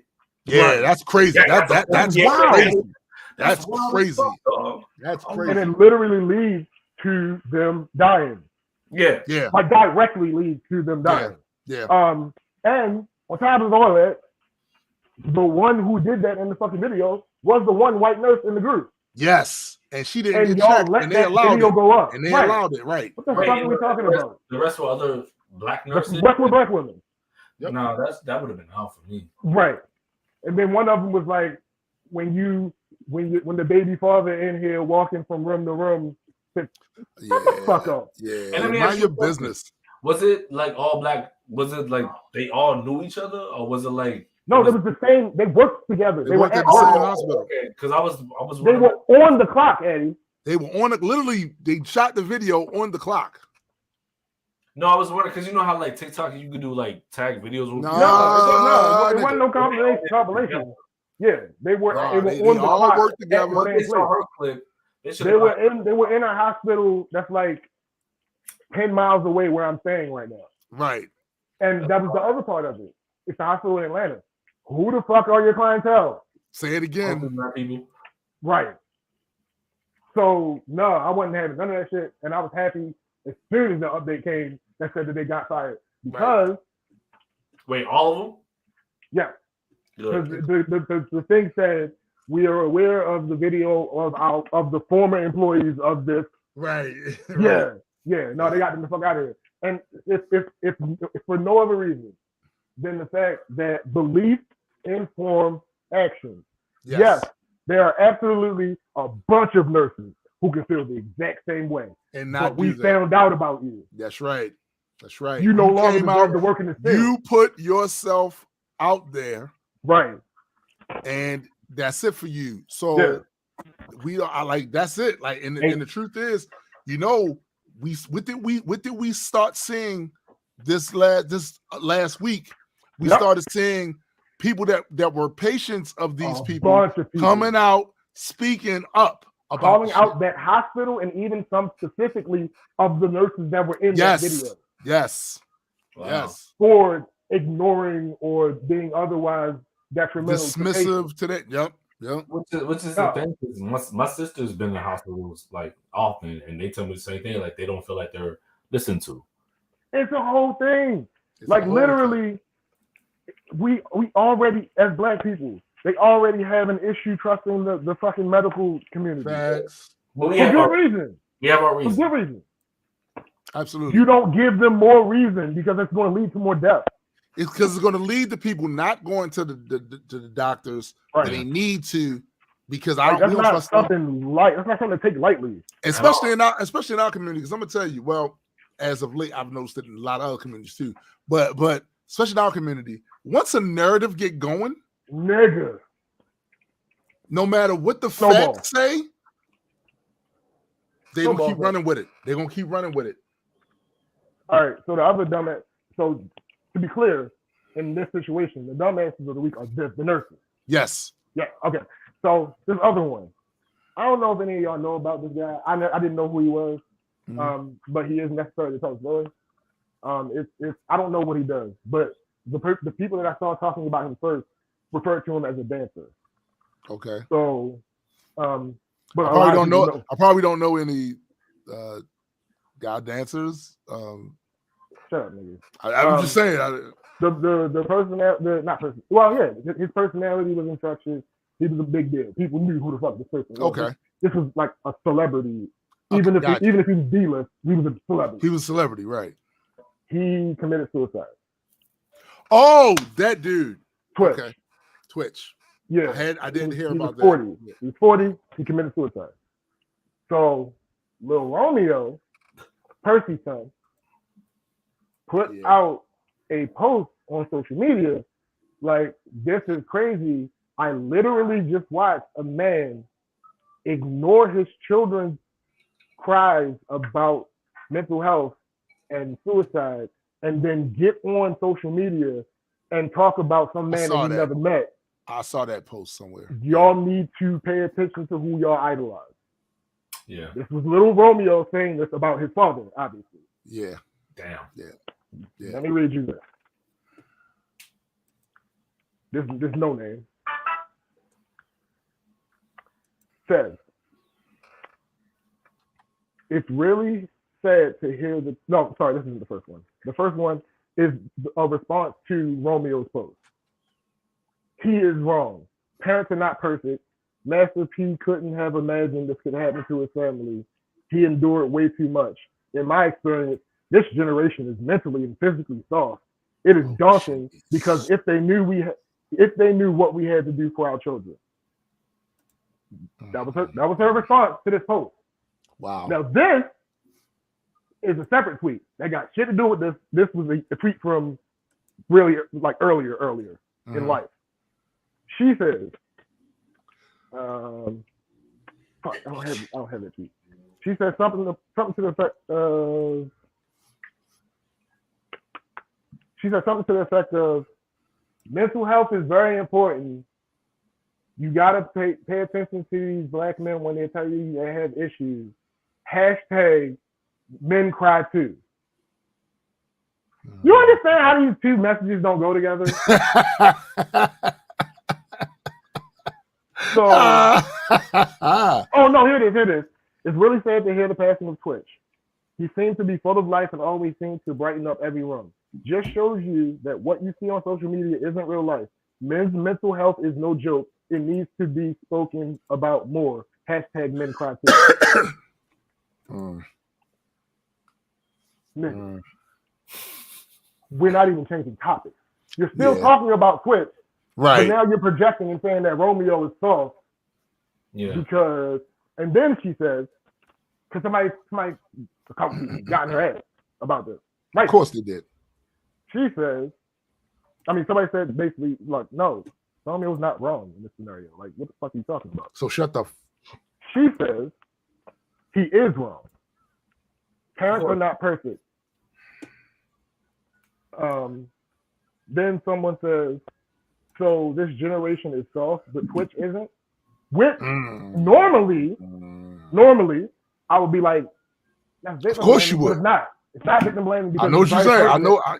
It's pertinent to what's going on. Yeah. So she's like, all right, so Romeo saw for Twitch isn't? Her response, he was 40. Yes. Stop with social media nonsensical stuff. It is not reality based. Please be advised, he was 40. He's Gen X, not a millennial. Right. His parents' teachings will mess you up. Ma'am, if you're 40 in the year of our Lord 2022, you're a fucking millennial. You are. You are. This is not a Romeo and Twitch belong to the same generation. Yes, they do. What the fuck are you talking about? Yo, that shit is crazy, yo. So where does that cut off? 40? Is that where it cuts off? Or? It's like 41 or 42 right now. Oh, okay. But the thing is, there's people that's like in that age range. It's like somewhere between the years of 1981 and 1996 or something like that. I can't remember in the earlier 80s, they won't consider themselves as millennials. I don't give a fuck what they consider themselves as. But that's why I'm trying to tell my sister and other people like. No, a lot of people don't understand how this works. Yeah, that's a fact. A part of that is the boomers' fault because of the way that they handle things. So everybody assigned everything with that old conservative mentality as boomers. So they consider a lot of Gen X boomers, which pushes everybody down. It's the whole thing. Yo, it's funny. They also consider like a lot of Generation Z as fucking millennials. Yo, it's funny. That's 20 funny years that you on mentioned that, yo. Because yo, my son said the other day, he was born with a phone in his hand. My son said, he said you'd be surprised how many people in his generation talk just like boomers. And I said, no, I wouldn't.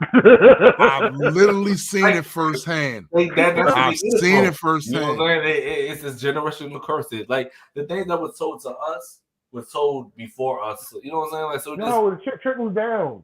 Yeah, like, a lot of this shit. Unless we're the people that break that cycle and be like, yo, right? I think different. I don't see it like that. It's still gonna happen. That's why a lot of people when they come to me, be like, even with shit that has to do with gender and all that shit. The way of my thinking is way different than theirs. And they're like, oh, why are you bringing up new shit? Y'all just making up shit. I'm like, yo, these are things that's been happening. It's like even back then, like white people used to call us nigga and all that shit. We weren't okay with it. It's just like, speak about it. It was nothing we could really do. Yeah, there's nothing. See, that's the reason why I get irritated when I hear people talk about certain things in culture now that are being addressed and say, oh, that's some new shit. No, it's not, motherfucker. It's not new. It's not new. They didn't have a platform to speak on it. Not only didn't they have a platform, but some groups couldn't speak on it under pain of death. Right. Exactly. There's a difference. So if you see what the fuck did y'all think Strange Fruit meant? Facts. If you see a group addressing it now, they're addressing it now because they can now, and they couldn't in. And now you're penalizing them, calling them soft, sensitive, this, that, all this bullshit, because the same people were actually beat the fuck out of to made not to be able to say this shit. Right. So you're re-traumatizing that group who are now starting to feel comfortable being able to speak. Yo, actually, I get it. Y'all have had cultural dominance for all these years, so y'all can say what the fuck you want. You can control the narrative. No penalization for you. For years we couldn't. Now we can. So now we're just gonna let you know we ain't never liked that bullshit y'all was doing. From the beginning, we never liked that bullshit. So that was always harmful to us. Right, but that's why they say we're being soft now because people are actually speaking up on the atrocities and all the shit they was doing back then that they couldn't act in. You know what I'm saying? Yeah. They don't do shit. People been feeling this way, dog. People been feeling that way. Yo, let's rinse and repeat. The only difference, like you said, is that there are options now. Yes. That's it. We ain't never liked that shit.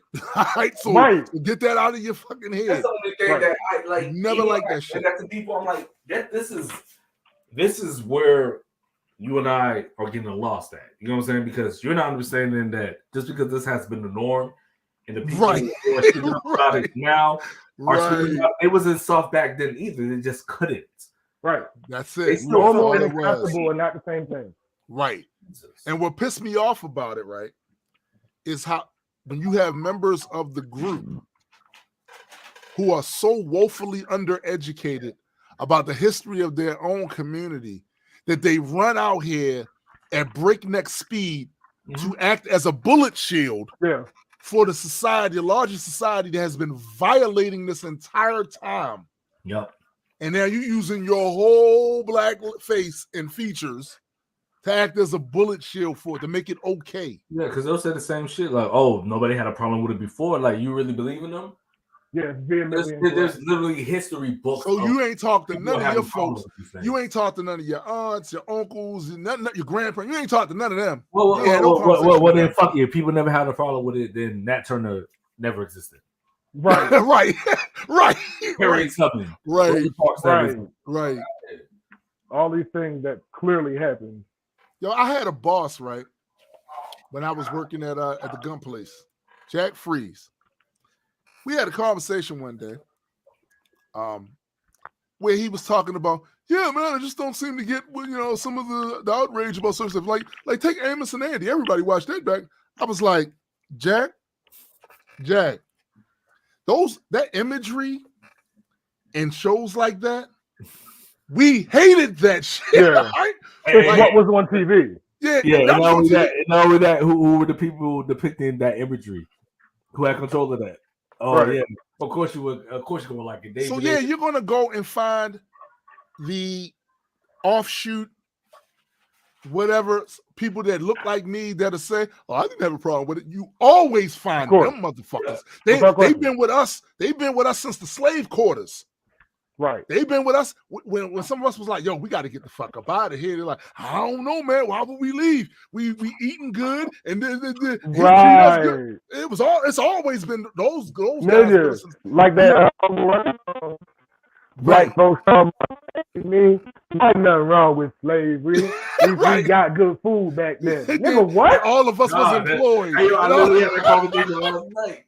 Somebody talk about eating chitlins and shit. Oh, niggas still eat chitlins today. And I don't get why anybody would ever do it. I'm like, well, you gotta think about, like, yo, back then, like, you thought they had choices, right? They had a menu. Every night, there's some chicken over there too. Every night they would send the overseer to the slave quarters with the menu. Now, today there was a 35 day dry aged filet mignon on the menu, but they decided to go with the pig intestines.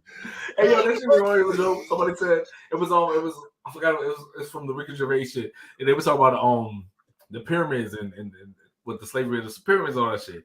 And somebody was like, "Oh, I feel like my job is like I'm a slave out of the job," because he was working as not a bartender, as a waiter or a busboy. Mm-hmm. And the person was like, "No, you're not a slave. It's not like the people in Egypt had a choice. Like it's not. They was like, oh, I'm gonna go work at the Sphinx." You know what I'm saying? Well, the funny thing about you saying that is that there has been some findings that kind of looks like these were just like jobs for these people. Oh, well then, it does look like. Remember, just like jobs. Remember the idea that chattel slavery is really a uniquely United States. Exactly. Okay. Exactly. But my point is, though, even with that, just like your point still stands. Your point still stands. No, your point still stands. Okay. Shit. Your point still stands. Like they wanted to eat chillins. No, I'm pretty sure. Dude, there was things.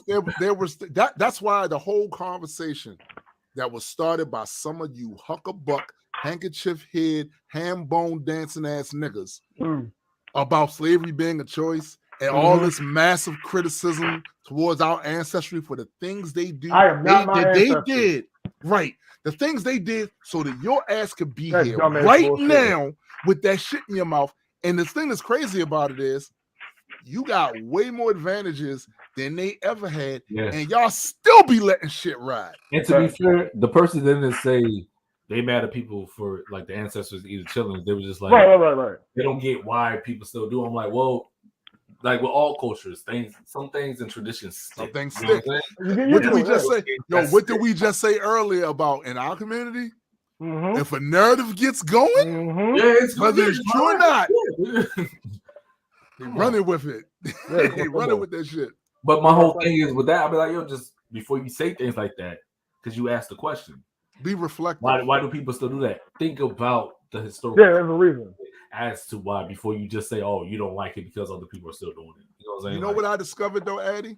What's that? And I know this is gonna catch everybody off guard because I hate your guts. It caught me off guard too. I hate your guts for the setup. Yo, did you know that mostly people are just not reflective?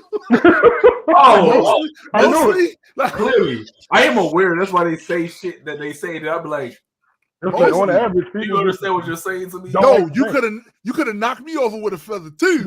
But yeah, mostly people aren't reflective about other people's experiences. Oh no, I'm aware.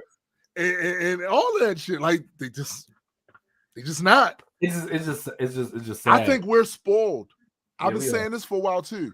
The circle of friends that I have that I've made over the years, are just way more reflective and thoughtful about shit than the average person. So when I step outside of that circle and talk to people, it's like, what? Yuck, bro. That's one of my ex. My ex, actually. You know what I'm saying? Looking on this, right? Today, I literally saw my my niece posts. Oh, if she was a slave back then, she would have got hung on day 2. And I'm like, we still doing that? Maybe. Sure, it's possible. It's possible. But she's Gen Z, so like, I don't think you as hard as you think you are. Yeah, you know what I'm saying? Like, nah, nigga, like you would have been. That's how I think you probably would have had the same mindset. Yo, I'm gonna say this. You would have been on that Turner because, matter of fact, if that's the case, that makes you. Because very few were, yo. Truthfully, I'm just gonna say this because my then why would you have got hung? But yo, I can guarantee you, I can find probably 5 things that are happening currently that are so fucked up.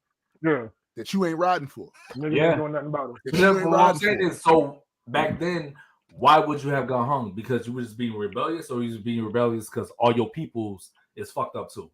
Right. What would be the reason? Would it be some selfish shit, or would it be a reason for the cause? Because if it's the former, then you pussy anyway. You right. You know what I'm saying? Right.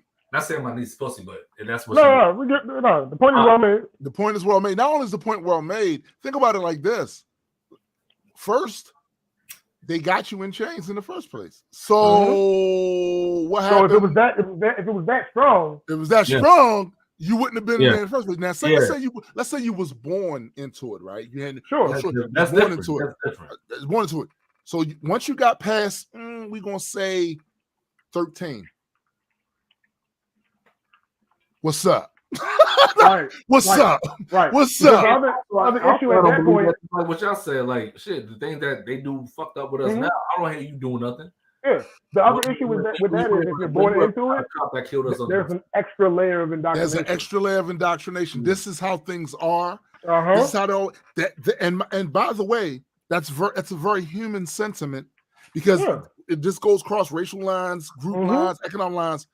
People get acclimated to the stuff that they're born into. It's that simple.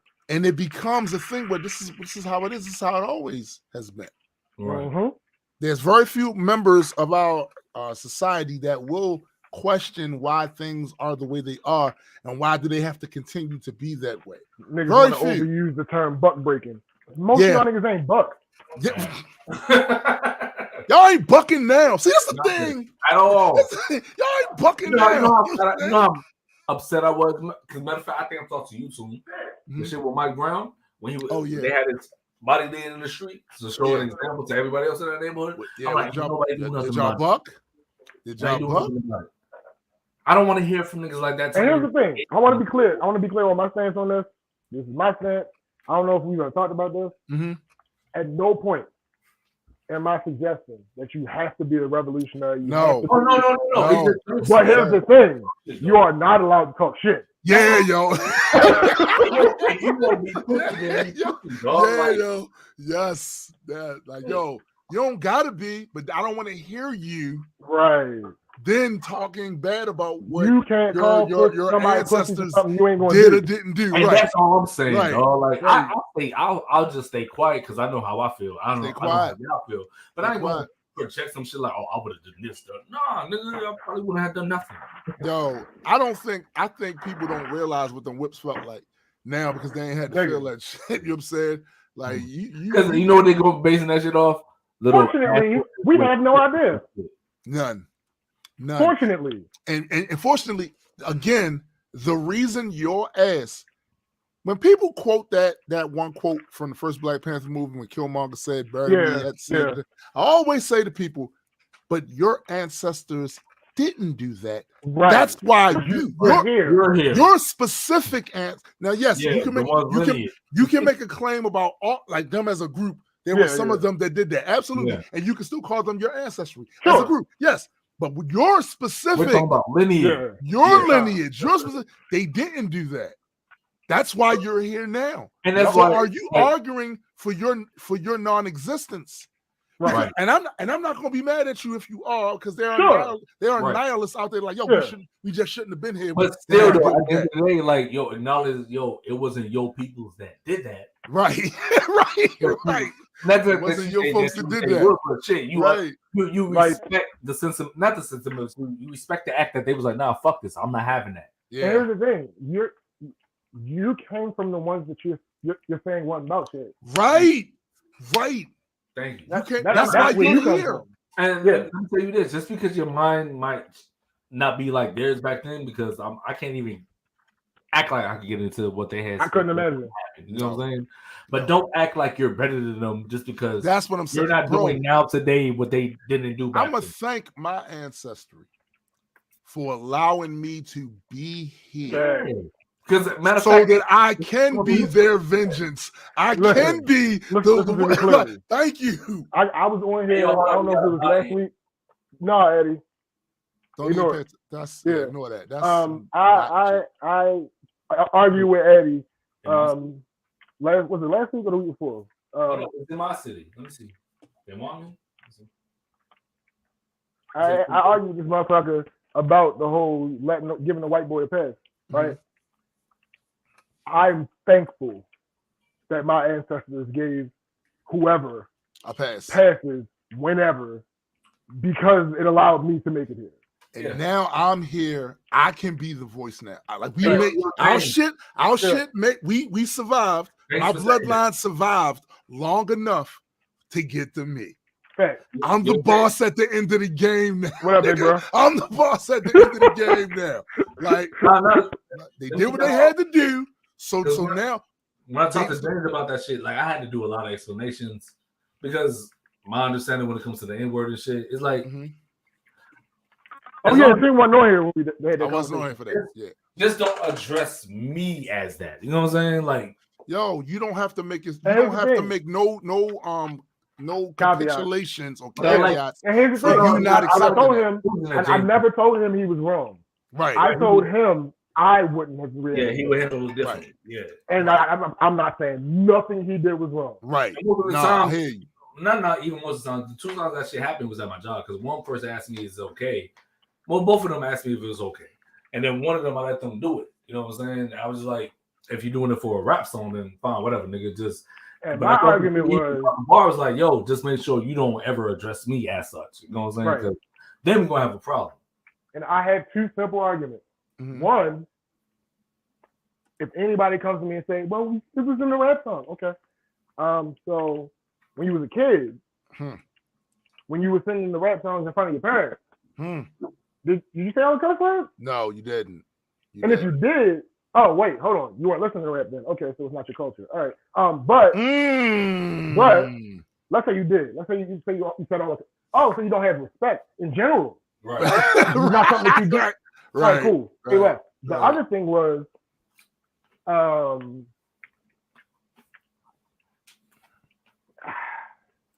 are consequences to things. Yeah. Say what you want. Just know there's consequences. You can say whatever you want. There may be a consequence on the Yeah. And I specify. I don't want to fight. It's a question that it doesn't need to be answered because you already know the answer. Yeah. See, my whole thing is just like, as long as, like I tell people, as long as you don't address me like that, especially if you're Yakubian, I mean white, don't address me that way. I have a slightly different perspective on that because if we all sitting there, we watching the TV show, and some guy gets some woman, black guys on the screen, and they saying something they don't like, and I tell them, just as long as you don't address me as that, I don't want them taking that meaning. No, you mad at the person on the screen? Right. Nah, B. No, we not doing that. Neither both of them white boys have ever just said nigga around me. If they did, it was to other black people. Like for instance, like he was saying that shit to other black people. I'm like, well, if that's how they're okay with him addressing them, I shouldn't have nothing to do with that. Yeah. You know what I'm saying? Right. That's not your business. They're letting him do that. That's not your business. Right. That's not. But that was also the other point I brought up to anybody who happens to have a pass. Remember, that pass came from that person. That pass came from them, not from me. Right. Not from me. But again, so when that person came to ask me, how do I feel about that? I told him the same thing. I'm like, you've never addressed me like that. You never said, Jay, my nigga, none of that. We're good. Just as long as you keep that shit up, you can do it with all the other niggas. They letting you do that. Yeah, that's on them. That's their shit. That's their shit. Saying? That's their shit. But my thing is, that's how a lot of these things get misconstrued, because you thinking, well, since I didn't direct it directly to him, right, that he's not gonna get mad. Nah, it depends. Like, you're not gonna sit here. I'm not. You do that. You're not gonna sit here and talk about somebody on the screen. I'm gonna be like, first, apologize and don't do this shit again. And if they don't want to apologize, then I'm gonna have to lose a job because we fight. But the James point, like he said, I'm gonna take him to James' point, like he said, I salute my ancestry. Yeah. For doing what they had to do to get me here. Y'all just needed to get me here. Right. I'll handle it now. I got you. I got you. I got you. Like our ancestors were pussy for going through that. Yeah, I don't like that, yo. I don't like that. I don't like that shit. I don't like that shit. Pussy for going through that. Like nah, yo. I'm gonna tell you this. They had the foresight to survive, to get me here. I got you. And look, when they lived to a whole nother country and was still able to survive under the circumstances the same, and like that's the same way, but relative to like when people come from other countries now and they're able to survive. You know what I'm saying? So yo, it's very similar. That shit, adapting all that. It's very similar. We don't give our ancestors the same credence. You're right, yo. It's very similar to the fact that you had immigrants that came from other countries that couldn't speak the language, and they came over and they never really learned how to get truly fluent. But guess who did? Right, their kids and their kids. And you don't hear none of them going back saying, "Yeah, you know, my ancestors, they couldn't even speak the language." Nah, B. No, they salute them for making them sacrifices to get them to the point now. And now they are the ones that represent that family and that bloodline now. And now they getting the shaking now, right? So that's how I'm looking at it. I'm not gonna look at my ancestors like they was a bunch of chumps because they did what they had to do to survive. Plus, I know better. Some of them that were more G than us that actually spoke facts. Way more G than us, yo. Way more G. Right. Because I always caveat this shit with, I don't want to fight these people. Right. Because it takes more strength to contain your emotions than to just rage out. Right. So I they do it the same way, but they say like it takes more muscles to frown than it is to smile. That's a fact. It's a fact. Yo, I gotta go. My battery's dying. Handle your business, bro. No, we gotta talk about your shirt. My shirt? What shirt? You vacation. No. We already talked about that. Nigga, you was late. We've been up here. I know. I had to speak on it too. Yo, you dumb. How you gonna speak on his vacation, yo? You ain't never met me at no vacation, my guy. Don't do that. Even when he OT, he do that. Pull up. They'll say pull up. That's like 6 hours, B. That's all? That's 6 hours from you. That ain't too bad. Pull up. Nigga, I ain't gonna drive from out of Florida. Yo, I love y'all boys. I'm out of here. I love you, man. Peace. Peace. Damn it. Yeah, my bad for stirring up the party. It's just shit. Y'all was talking about some shit. It is what it is. Do you have something for the week? And before you get started, hold up for a second. I do. I have a little something for the week. He told me, hold up, but what's up, y'all? SPJ dipped out. I think we on his page for this shit too. And shout out to SBJ. He's been doing a lot as far as music wise. I'm not sure if y'all peeped it, but make sure y'all check out his TikTok because he's been doing fucking things. I'm proud of my dog.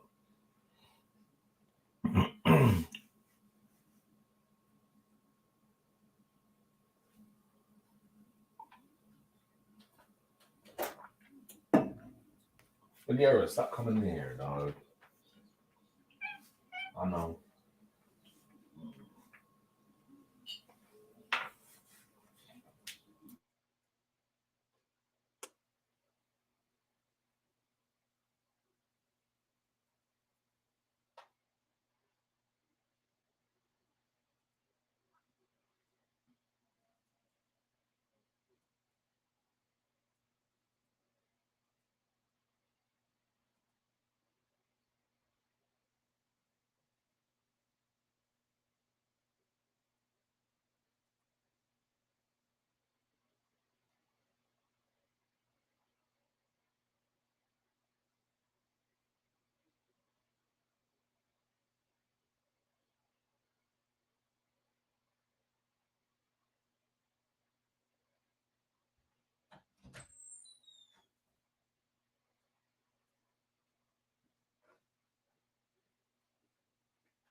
Yeah, that's my cat, Diddy. Bagheera just busted in the wrong shit.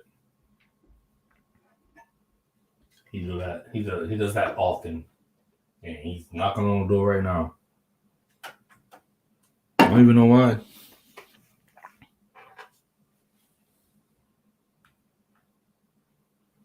I have no idea why. Yeah, we just waited for Tune to get back.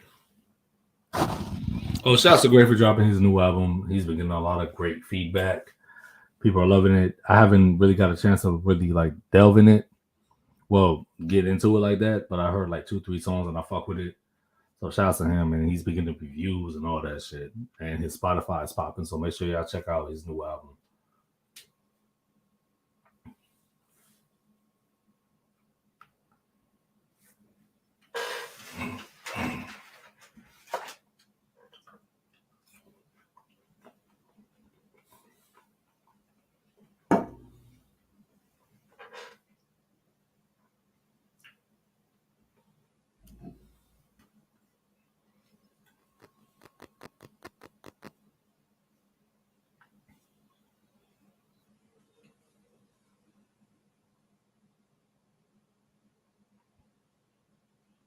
Word. Also, it's on Bandcamp too. Gray's new album is on Bandcamp also. Thanks, Biddy. Like I said, we're just waiting for Tune to get back. He probably got lost in the vortex.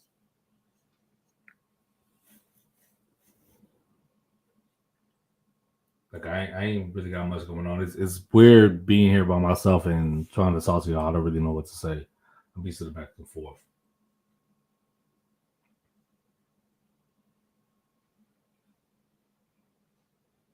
Will Smith did a Red Table Talk. What it was like trying to make emancipation. It was emotional to listen. Okay, I mean, I have a take on that, but I'm not going to give it yet.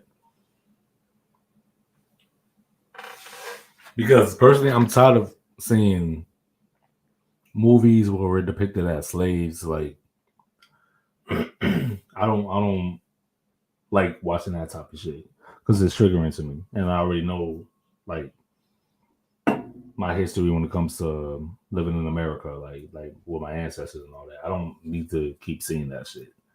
So I don't understand why in 2023 2022 we're still making these kinds of movies. Like, I don't understand why we're still making slave porn.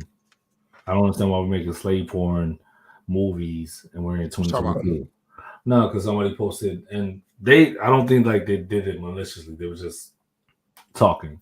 They said, "What did Red Table talk about what it was like doing the emancipation movie?" Oh, okay. No, that's good. I was just saying like that's what's up, but it's just I'm not gonna watch it because I'm tired of seeing. I've seen it. Where we're depicted as slaves. We've seen it before. Nothing really changes. You know what I'm saying? Yo, I have zero interest in watching the like you gonna have to put a serious new spin on any of them things to get me making that Turner movie. Right. Make a John Brown movie. You know what I'm saying? Like, Yeah. we're not just submissive and all that shit. Like, make some shit. It's trauma porn, yo. And don't get me wrong, right? That is a serious moment, a time in history. So I understand the reason for making those type of movies, because there's going to be people born after me, that still need to see it and get this. People in your age bracket. I already seen it, bro. I'm good. But there's people that's in our age bracket, they still want to watch those things. I'm just like, not me. I'm good. No, but when I say in our age bracket, I mean like as black people. You know what I'm saying? Like, I know. I'm good. And they be like, oh, but you say you pro black, but you don't want to watch this. I'm like, yeah, no, I don't want to watch this shit. Biddy, I was a kid when Roots came out. Me too. I watched it too. I was a kid. I watched Roots too. I watched it too, right? Like I said, I see the utility of these movies. I know what they can be used for. I'm just saying, for me personally, I'm done with that. I already seen the ugliness of it. I understand it. That's for people who don't understand the ugliness of it, and it's easier for them to digest in that format. I know how ugly it was. And actually, we ain't really seen in movies how ugly it actually was. It really was. You know we really talking about the type of food they had to eat. None of that shit. You know what I'm saying? And I ain't gonna that kind of reminds me of like, oh, you and I, we both atheists. Right. We don't really, well, I know I don't, so I can't speak on you, but I'm pretty sure like we're not watching the newer atheist content creators content like that, because but we understand like, yo, it's needed because there's going to be, it's always going to be new people that come along to that stage in their life where they don't believe in that, and they need this content about that. But yo, this like, honestly, this is one of the other reasons why I don't go to any of them conventions.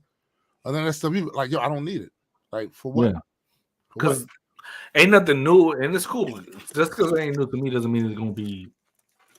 It's not. It's gonna be new. Always new for somebody. It's always gonna be new for somebody. I'm not really bucking like that. It's just I don't want to be involved no more. The same thing with the slave movies and all that shit. Like, I'm cool on that. No, like I said, unless you put the new spin, because Django is my favorite Western. I will watch Django forever. And that other shit with what's his name? Idris Elba. I always get his name mixed up. But it's not historically accurate. But it was like when they was cowboys and all that shit. Oh yeah, that was dope. That was dope. I like that. That was dope. But that's the other thing. I ain't even really worried about some shit being historically accurate, because they've been making movies about every period of history that we have any sort of knowledge about, and they rarely cared about it being historically accurate. As long as I'm entertained by it, I'm good. Well, as long as at the end of the day, it gotta be good. It's gotta be good. You gotta be good. Gotta be good. It's like with like She-Hulk and all that shit. People like, oh, was it good? To me, it was good. Was it action-y and all that shit? Not Listen, really. There was a bit of action, but I don't think that's what. But Addy, you've never met a movie you didn't like. That ain't totally true. I mean, that's kind of true though. But I like shit. Because I'm like, at least I was entertained. Because the difference between me, you and James and me is like, I'm not like a pluviophile like that. You know, well, a cinephile like that. You know what I'm saying? Right. If I watch something I like, it's cool. You know what I'm saying? But it ain't like I'm gonna watch it again all the time. Like, you know what I'm saying? Like, no, that's an interesting.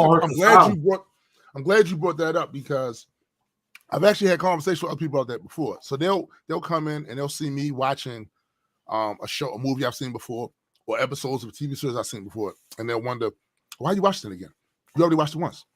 The same reason why I don't listen to my favorite songs one time and then never listen to it again. It's facts though. It's the same. It's the same thing. I'm literally going through a whole nother Supernatural run.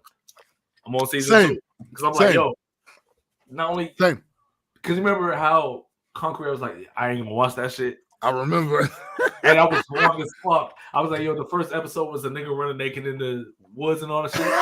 And I'm mad at you, Marissa, and fucking Nessa for saying that's not what you watched. Not on that first episode. Keep going. So now I'm watching it again. I'm like, just certain parts that I'm picking off. Like now I could be like, oh, this is about to happen. That's about to happen. And then I'm catching parts that I missed. It's like, yo, it's a really great show. Like if anything, like with shit like that, I could deep dive in it and really be like, yo, this is what I fuck with. Most of the time, because I don't really have the time to just like watch it leisurely. I'm just like, yo, I have some time to just chill and kick it. I'm gonna just watch it for now so I could just enjoy myself. I will usually have it playing in the background. That's the other thing too. Some people get really anxious with new shit because they don't know what's gonna happen next. These old shows, I know what's gonna happen. I have the expectation. I don't need the shock value of some new stuff. I just want something on. And I love that. I love that you said that because a lot of that has to do with like people with like mental issues and all that. Yes. Like that's why I'm not saying for you, but that's why it might be for me too. That's why I do it because like yo, I know what's going to come. I know what's going to happen. So Cindy says I rewatch Buffy and Angel all the time. You know what? Now that she said that, it's making me want to. Yo, these were two of some of my favorite shows back in the day. I tried to get into Buffy. I did. Didn't work out for you? I mean, I'm not going to say I didn't like the show. It's just I'm ADHD, so like my brain like okay. Like, you know what I'm saying? It was too late for me to get into it, like really get into it. So I just shit that I was used to watching. You know what I mean? I love them shows, like especially Angel wound up outpacing Buffy for me.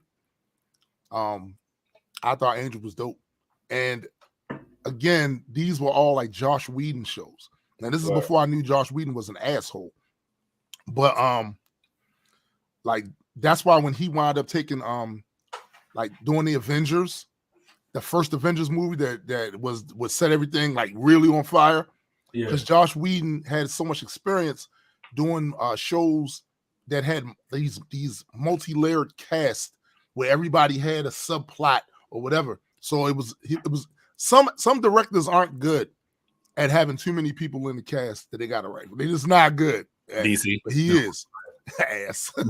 Yeah, that's true. That's true, Cindy. Angel was a bit more grown up than Buffy was, but I like both of them. Which is so crazy because like I love the show, the originals, the vampire shit. Me too. And I'm trying to get into Legacy, but I know I have to start with Vampire. I tried. I couldn't. But I tried. It's like, but because I feel like the original, because the originals, it kind of reminds me of True Blood.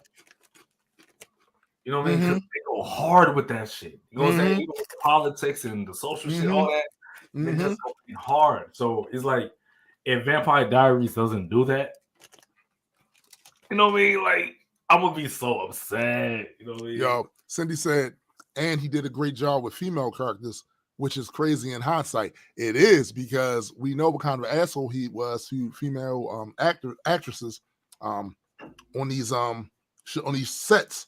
Like the stories that came out about Josh. Damn. Cordelia is one of the best female characters with the best growth ever. I'm gonna have to check that shit out. Angel was dope, yo. Angel was dope. Hold on, did you ever get into originals or Vampire Diaries shit? Yep, I watched all of the originals. Was fire. Originals was fire. Oh my goodness. It got a little predictable to me. Yeah, like around like season like the last few seasons, but it still was fire. It still was fire. More things like the whole part of like going hard with this shit, like you know what I'm saying? We're not gonna like tease you with anything. We're gonna give you like how we see how it is, how that, or how it would be. And that's why, like, even though I'm an atheist, they'd be like, "How you an atheist, but you like fictional things?" Yo, I have a fucking imagination. No, hold up, yo. Can we talk about that? Yo, too. Literally, I was looking up Thor's hammer yesterday because I was trying to look for some earrings and shit. You know what I'm saying? Because I like fiction. You like fiction, B? Like, yo, can we talk about that? So y'all know, like, I love science, but I'm not concrete. Like, yo, fiction is not interesting. Yes, it is. Like, it's to me, it reminds me a lot of how certain people that are extremely into their religious faith, they put these restrictions on the stuff that they can watch and consume. And I see this happening with a lot of atheists in the atheist community when it comes to things like that. For instance, I'm writing fiction now. I'm writing it.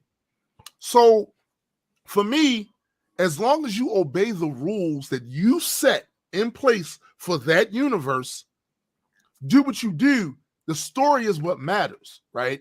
Right. So that means, yes, motherfucker, I can actually write a story about a reality that has gods. But hold on. Yes, I can do that. If I was into fiction before and I believed it, why can't I be into fiction after I don't believe Right. like there's still Right. stories? Right. Like, what's the issue? Something seems a bit off to me when it comes to atheists who in no context will allow even in fiction the existence of magic or supernatural. It's like, yo, it's fiction. It's or wrestling, because I remember you had a whole thread where a nigga was trying to G-check you about that shit. I was like, bro, like, come on, Zoom knows this shit is not real. Like, the fact that guy didn't know that people know that it's not real, we know says more about you. Matter of fact, I think that's the reason why we enjoy it. For me, for instance, like I think that's the reason why I enjoy it so much. I'm like, yes, it was like that, but it's not. That's why we're so intrigued by it. For me, it's a lot of reasons why I grew up watching wrestling. One, my grandfather introduced me to it. When I first saw it, I came in the house from being outside and sat down in the living room, and I saw Vince McMahon, didn't know who the fuck he was, and I saw Bruno Sammartino at the time, didn't know who the fuck he was, and they were interviewing Bob Backlund, who at the time I didn't know who he was. They had a ring right there, and Bruno and McMahon had like suits on. I thought it was boxing. And then as I started reading more of it, like watching more of it and more of it, I went, this ain't no damn boxing. This ain't no damn boxing. This is something else completely. You're coming in with leotards and shit. Right. So I got into the story of it. The beefs in between each other, the different characters and all of that shit. And it was just something that was dope to watch, right? And I watched it all these years and found different reasons to like it. The presentation, the story, the in-ring gymnastics and physicality. Yeah. Entertaining. Yeah. They was literally telling a story physically in the ring. It's a story. Yeah. So there's a lot of reasons to like it. Something's happening. You messing with my girl, we're gonna beat you up. Mm-hmm. You know what I'm saying? Like they will put all that type of shit in there, and the girl will be in the ring with them. You know what I'm saying? Like facts. Like, come on, man. It's interesting, and I just love that people like us, even though we're skeptic, we're able to compartmentalize. So that you know what it is, yo. You know what I think it is too. Because while we're watching it, we already know it's not real. But the idea I think that's being lost on them is, I am perfectly capable, and they should be too, really, perfectly capable of entertaining an idea without accepting it as the truth. Right. Like, I don't understand people who are so, like, to me, it ironically, it's very religious extremists. Like that way of thinking comes off like religious extremism. Because I'm an atheist, I can't watch or create anything that has any. Nah, but like, because I feel like that's the whole point. Like, because you was religious before, and they told you all the things you couldn't be into. Yes. Like my whole thing was when I started getting into James Randi, for example, rest in peace of God. All the other things, like outside of just the religious shit, I looked into that too. Like, yo, you're allowed to find things out. You're allowed to look into things and enjoy them. You're allowed to understand between what's real and what's not. Like, you can do that. You don't have to be stinging on, oh, I'm a skeptic, I'm an atheist. So anything that's fantasy, I don't fuck with it. Or hey, what's up, McKenna? AKA Demon Spawn. Or I have to be super duper technical about anything that's not total reality. Yes. So I live reality in real life. I like to have a getaway. You know what I'm saying? Yo, it's an escape. To not have to think about this shit. Right. It's an escape. Like, yo, some of the why you think we play video games? Yo, some of the greatest experiences I've ever had came from reading a book. Mm-hmm. A complete book. I remember I used to read the Narnia series, and everybody listen.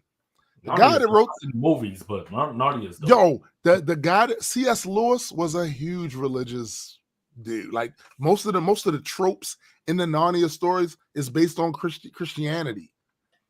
Aslan, the Lion of Judah, basically, right? Yeah. Like and he died in the Lion, the Witch, and the Wardrobe. He sacrificed himself and then came back to life. Like, yo, it's matter of fact, let me take it a step deeper. Mm-hmm. You and I mostly listen to Christian artists. They might not rap Christian, like they might not be. Yeah, Christian that's true. Facts. But most of them are religious. Most of them are religious. Muslim, you know what I'm saying? Like, yeah, that's a fact. That's a fact. And we will still vibe with their music, even if they have some Christian undertones in it. Yeah. Or not. Yeah. Like, because literally, like, there's a New Day Stories I just found out about him like a week or two ago. Right. He has songs like he's praising God, blood of Christ, all that shit. But there's other things that I can relate to. You know what I'm saying? Even with the things when he's bigging up God and all that, I can still relate to it because of what he's saying. Don't we see it all the time, B? Yeah, don't we? It's human experience. That's his human experience. Yeah. And I can relate to that because, lo and behold, even though I'm an atheist, I wasn't always. I wasn't always. Exactly. Because I've been Christian before. Don't get me wrong.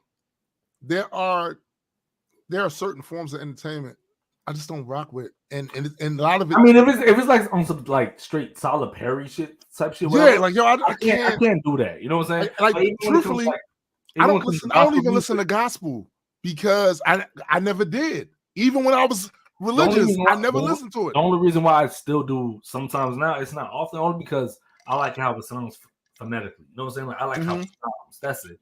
But then I still be like, damn, sound like y'all whining. You know what I'm saying? Like at the end, I always feel like that. I ain't gonna lie. Some of them shit slap.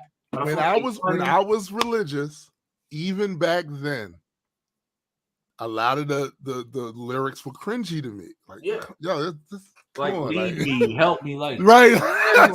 Some of it was cringy. But at the end of the day, I just like how it sounds. Like even with this I was saying about the dude Stormzy, like he doesn't sound like he's begging on them. He's just like, yo, this is what's helping me to be me, and I can understand that because I don't mind the occasional reference. I don't like when they OD. If it's too, it's like, yo. That's why I can't always just listen to gospel music like that. I got to be in the mood to listen to it because, like, I just like how it sounds. And then I think that's what it is. I think the people that do listen to it, even though they don't believe, they're not members of that faith, they like the sonics of it. Yeah. For me, so much of music is about the whole package. Right. Lyrics, music. I kept saying all of that. Phonetically, so sonically it sounds good to me. You know what I mean? So that's why, like Christy says, the only thing that slightly annoys me is inserting God in music. They get enough support. I'm not supporting it. For me, I don't mind the occasional reference.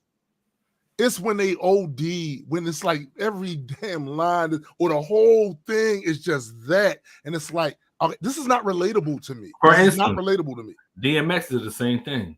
He did. But he 100% did. One or two songs that was like strictly about God and his beliefs and all that shit. But I like those songs though. For me, it depended on the song. Some of them I liked, some I was like, eh. Well, like let's say like the first two albums, I like God song. When he started doing like other, I'm like, I'm not jacking it. But just to be fair, back then I was a Christian. You know what I'm saying? Right. So of course, I would like those songs. But now, as an atheist and what I am now, like I still like them because that's something that I'm used to. And and plus they are iconic songs now, so it's not like you're hearing it from a different perspective. Yeah. Back when they first came out, it's when they first came out. But now they've been out for years. Matter of fact, I was listening to them back then with my Christian years. Not no more. Like it's the same way. Like even when people talk to me about like religion or whatever, there's things that I could take from it. You know what I'm saying? And I'd be like, yeah, like even when people tell me shit about that's in the Bible, I'm like, yeah, there's things I could take from it. The same way when my mother would say to do the same thing, I'd be like, there's practical things I could take from that, but I'm not going to take that story like it's actual fact. You know what I'm saying? And I also feel like most of those lessons that do have some value in any of those holy books, I can learn that elsewhere. Seriously, I can learn that elsewhere. Like I give an example. Like Aesop's fables. literally you are utilizing stories to teach a moral lesson or something. Like I can get that elsewhere. I've read all those books because there was a time when I was uber religious and studious. Like I studied a lot of that shit.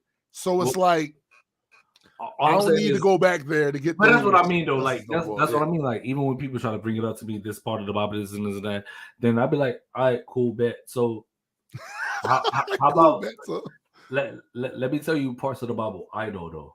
You know what I'm saying? They'd be like, they don't like them. They do. My thing is, I don't like people pushing. I don't like when I'm in a conversation with somebody and we're talking about some human experience truths. These are things that transcend religious dogma or any of that stuff. And they feel the need every 5 seconds to insert a biblical quote. And they're like, yo, you annoying me with that. Can't we just talk? This the reason, even as a when I was a religious person, I didn't like certain preachers because the way they talk when they get up on that pulpit is not how they talk when they're right. They put on this whole performative thing, and I always found it cringy.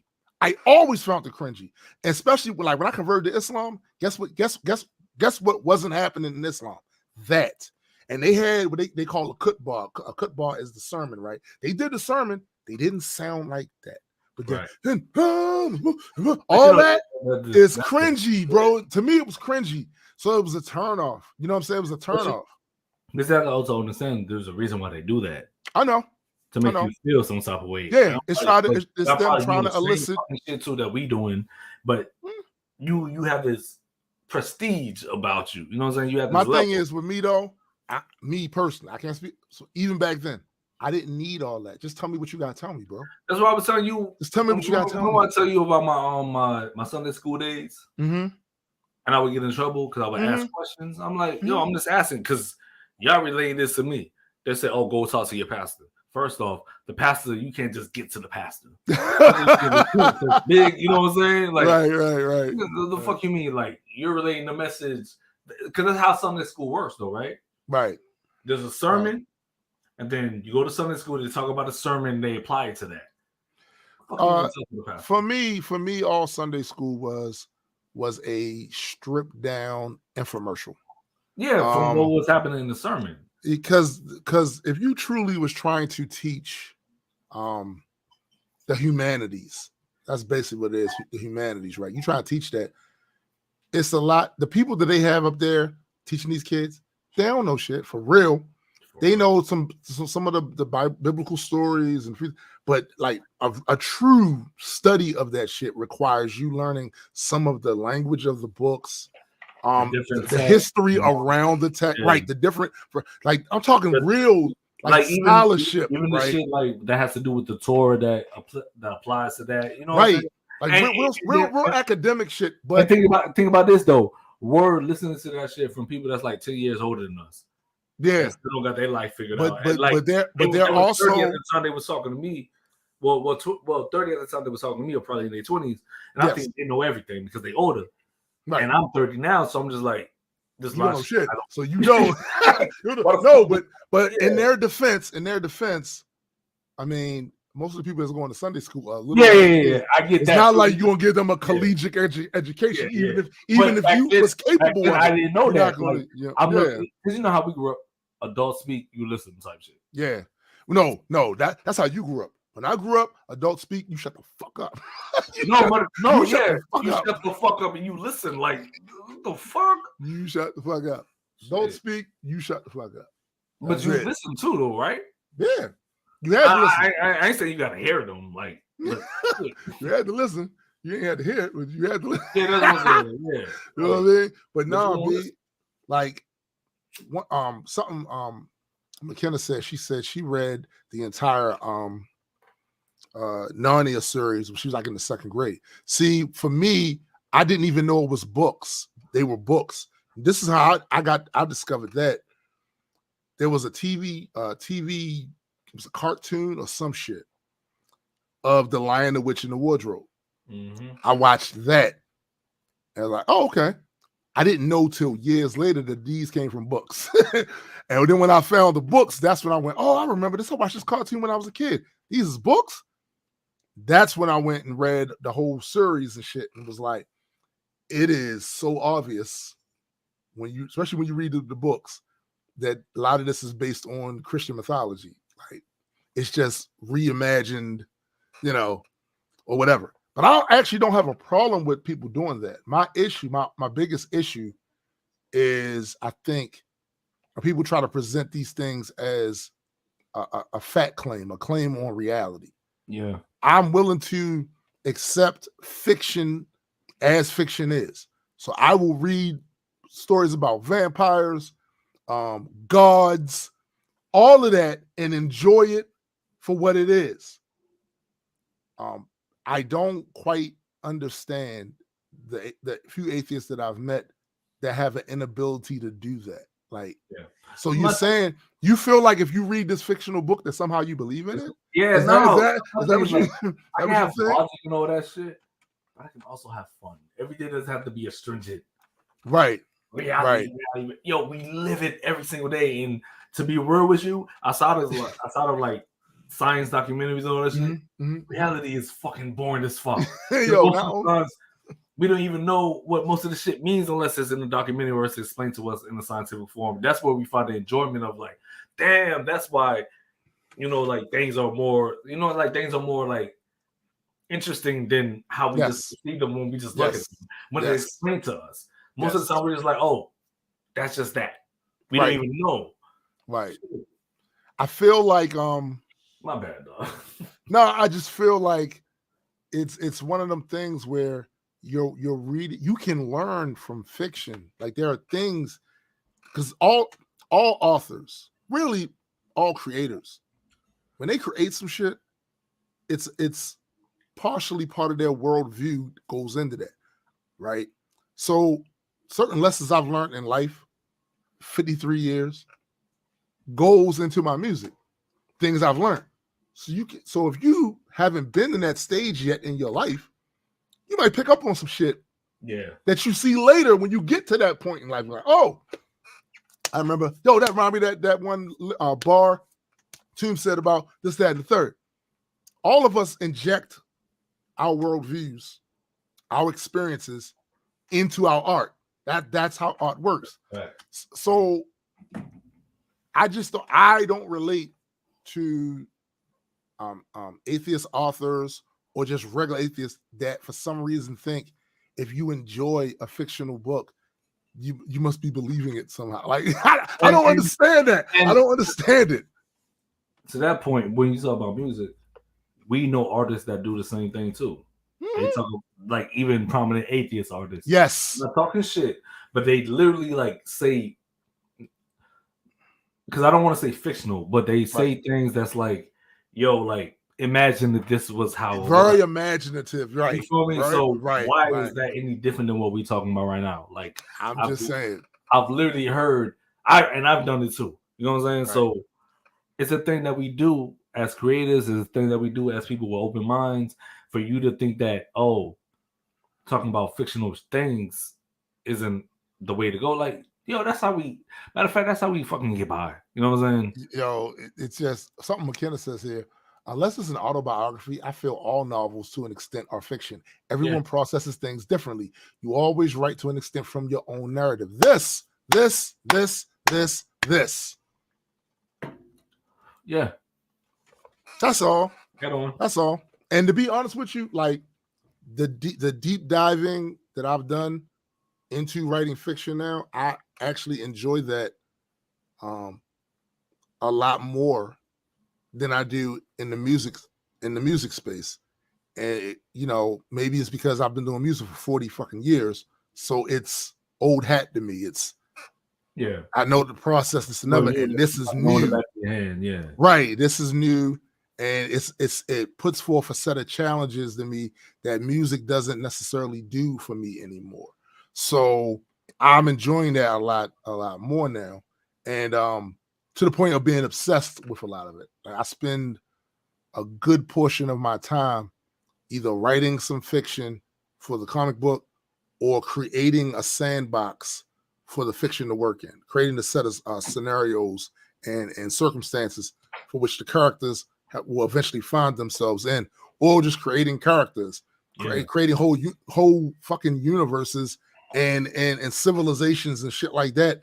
And a lot of the inspiration I get for that does come from the world around me and the shit that I've read in other works of fiction, right? But that's how it's supposed to be, though. Yeah, because most things are derivative of something else. Like when you was born, there was shit already happening before you got here, right? The shit already happened before you got here. So as you get older and you start figuring out how the world works, how things work, and you start consuming more and more data about people, places, things in various different formats, from TV shows, music, conversations back and forth with your friends and family, all of that, and you grow up to become a creator, all of that shit, all that aggregate data that's in here comes out of your art. All of it. You culminate all that shit into your art. Like that's just what it is. Like ain't no, but that's how art even comes into like reality. Like yes. Even with paintings, like even though there's abstraction and all that, like all that shit comes from what you learned, what you've done. It's the shit that you just seen. Because even if somebody else is understanding, at least it's like, damn, I understood what I did when I drew this painting, even though it was a bunch of lines and splatters, whatever. You know what I mean? Like, but he has a reference for those splatters and those lines. Yeah. He has a reference for that, and you may not get it, but it's data that he's consumed over the years, being put down on a piece of paper to draw or on a screen or whatever. That's just the way. That's the nature of art. I'll be right back, B. I'll be right back. That's like a lot of the conversation you hear are now about the AI art. There are certain, I talked about this kind of last week, but there are certain ways to look at it where you see, like I've heard the word theft bandied about. Your brain literally does almost like something very similar to what that AI is doing, although it's slower, right? It's slower, but you are the culmination of all of the data you have consumed in your entire life in various different formats. Stuff that you know, stuff that you think, stuff that you believe. You're not wholly original in anything that you do. You learned from teachers, your parents, your peers, strangers, television shows, books. You've consumed all of that stuff. So when you decide one day, I'm going to write a book, if you think that those scores of other experiences and different other works of fiction and nonfiction don't have an influence on what you're writing, I don't like. You really believe you managed to soak none of that in, and you're coming from a pure, clean slate? I don't see that. I don't see it. How? And that's kind of what the AI is doing. It's kind of what the AI is doing. It's literally all the stuff that's out there that's been uploaded and all of that. Like, for whatever reason, the artist uploaded it because they wanted masses to see their work. They wanted maybe the opportunity maybe to make money off of that, the art that they do. They wanted to get their name and style out there so they can get some exposure. They accepted the terms of the website that they uploaded it on. Now, ArtStation a few days ago rewrote their terms of service, and they did that because of the backlash from a lot of the artists to the AI art. And basically, they're putting, like, if the artist uploads their art there and they put the tag no AI on there, then that specific artwork or that specific artist's overall whatever cannot be used legally in those aggregates. Now, I don't know how that works out from the tech standpoint, whether or not the AI tech can filter that. I'm not sure about that, but that's why I feel like I even saw a bunch of complaints that say that ArtStation didn't do enough. They expected them to, I guess, a full ban on it, but it's not universally frowned upon by all artists. Some artists actually have no problem with AI art. Yeah. You know what I'm saying? Like, no, Biddy, I agree that does happen. I've seen examples of that. But I feel like the best way a lot of that can be alleviated is just to take people to court. If somebody creates some AI art, puts together some AI art, and then they try to sell it, and you see it, and it looks just like something you made, take them to court, because everything that comes from out of that AI thing does not look like a direct one-to-one to other things. So to me, the best way to solve that is in the court.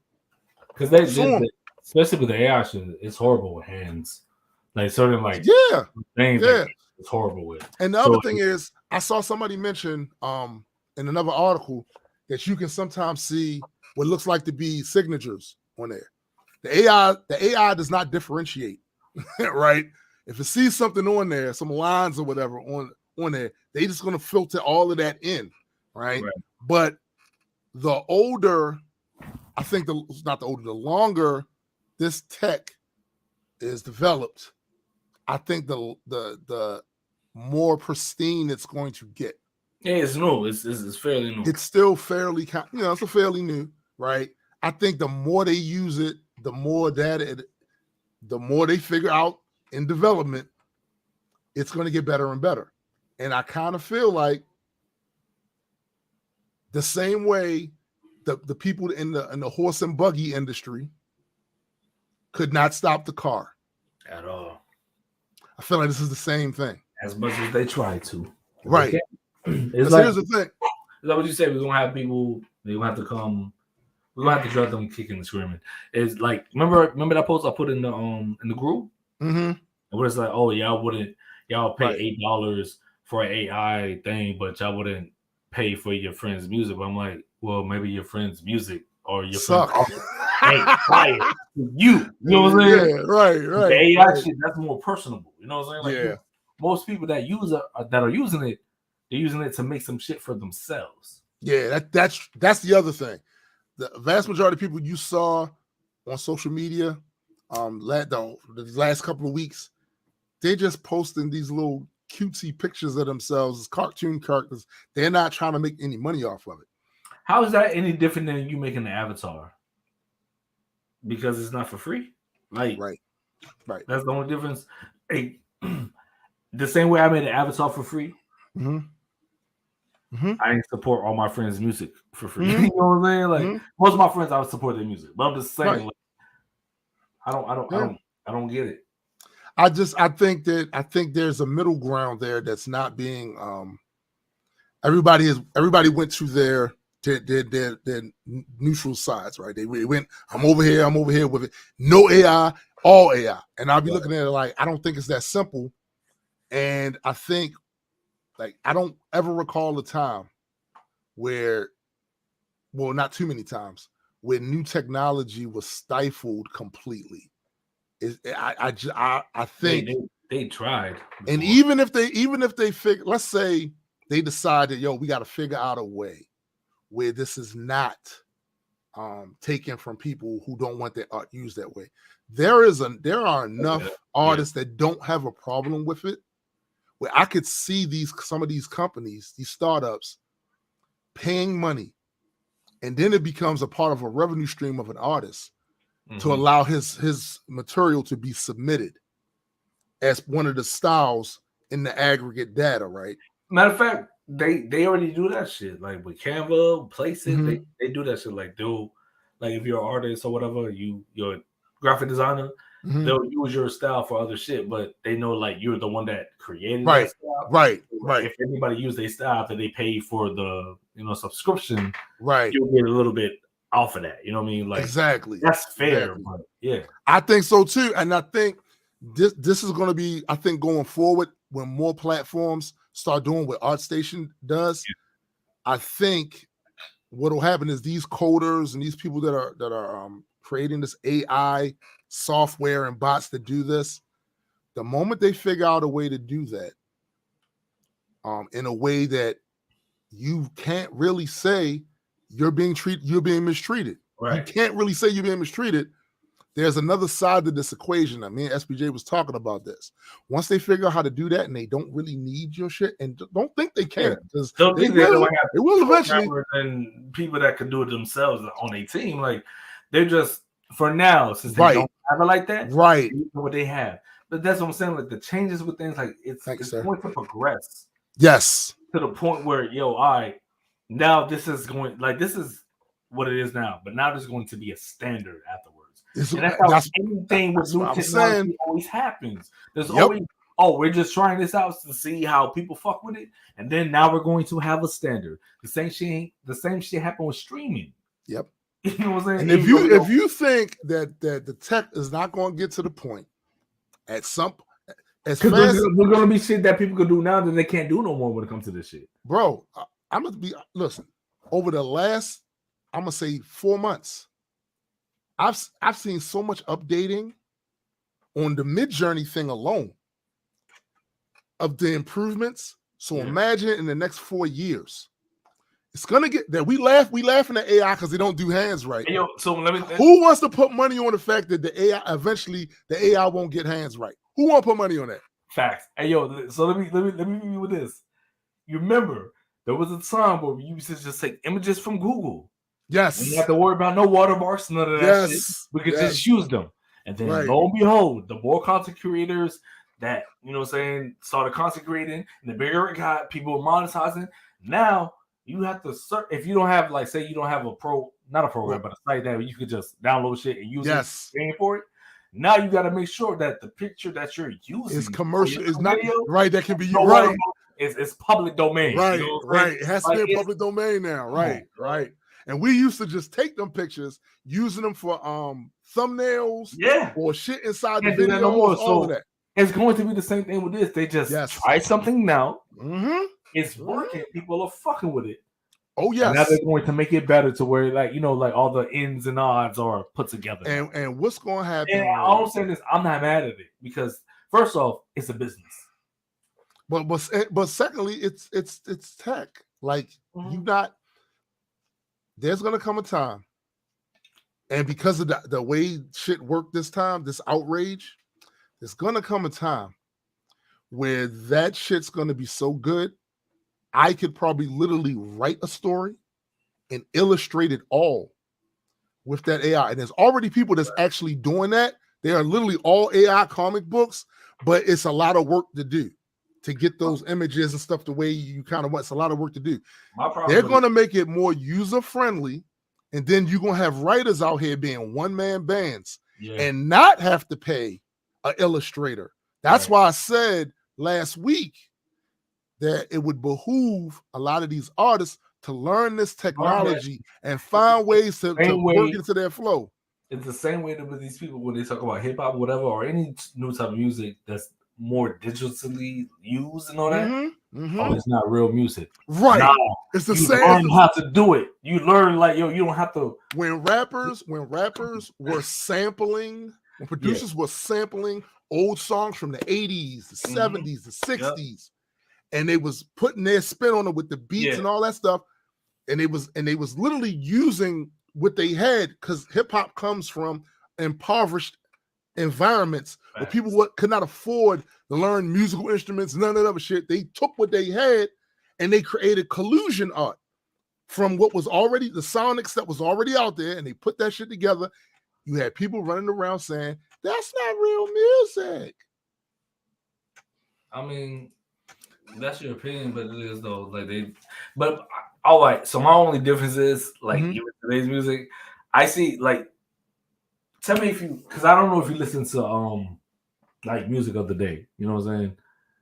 But I've heard remixes of remixes of, you know what I'm saying? Like of today, and I'm just like, it's different than how it was back when we was coming up.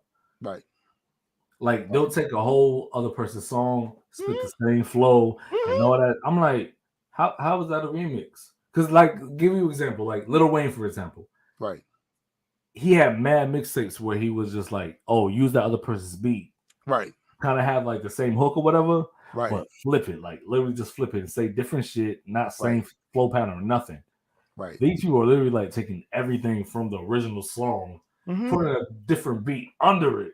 Like some of this, like, oh, you know, it's not the original beat, but you know where the song came from. Yeah, you know where it came from. You know what I'm saying? Right. You're like, oh, this is the remix.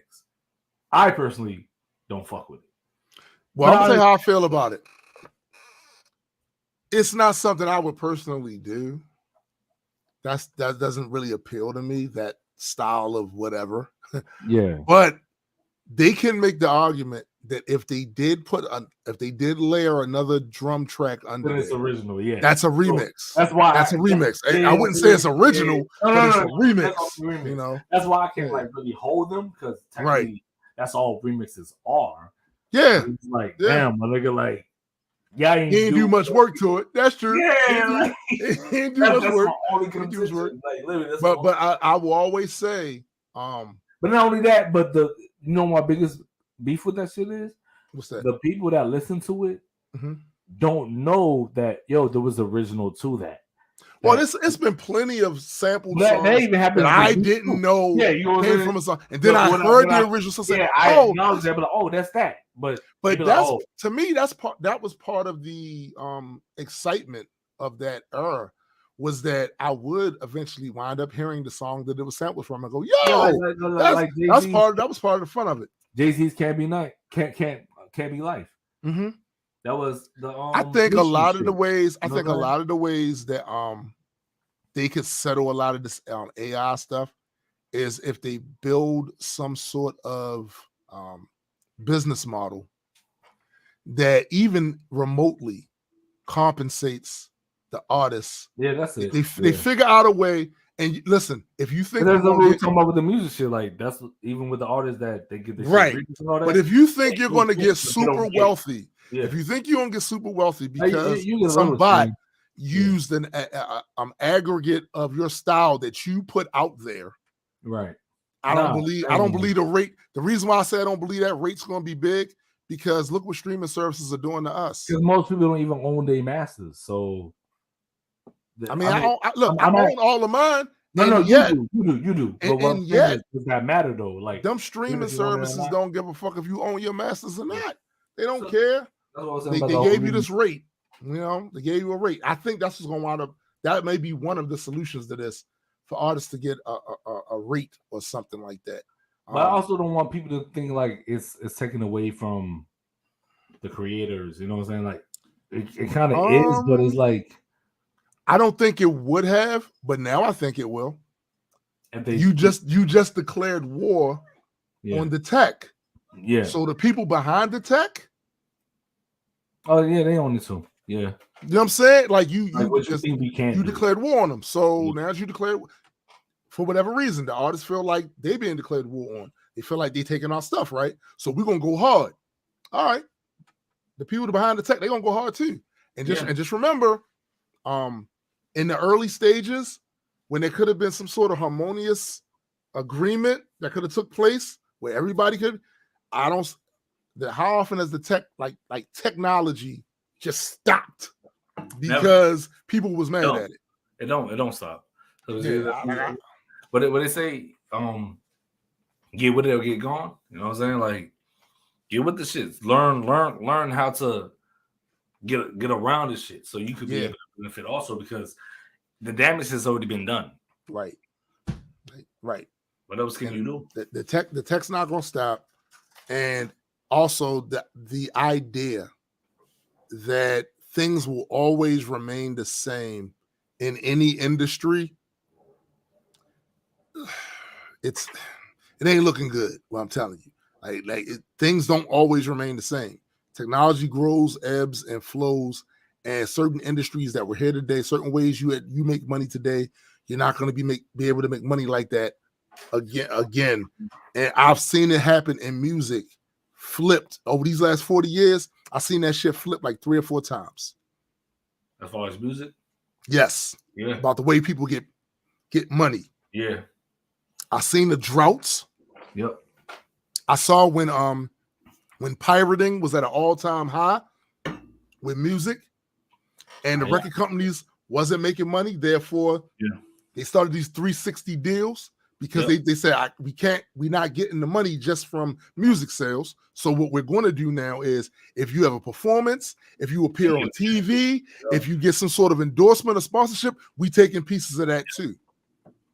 That shit always flip. And the way some of these artists are making money now, I'm telling you, in 10 years, no matter what you do now. Remember when COVID hit? Yes. People couldn't go on tour because that's what a lot of Facts.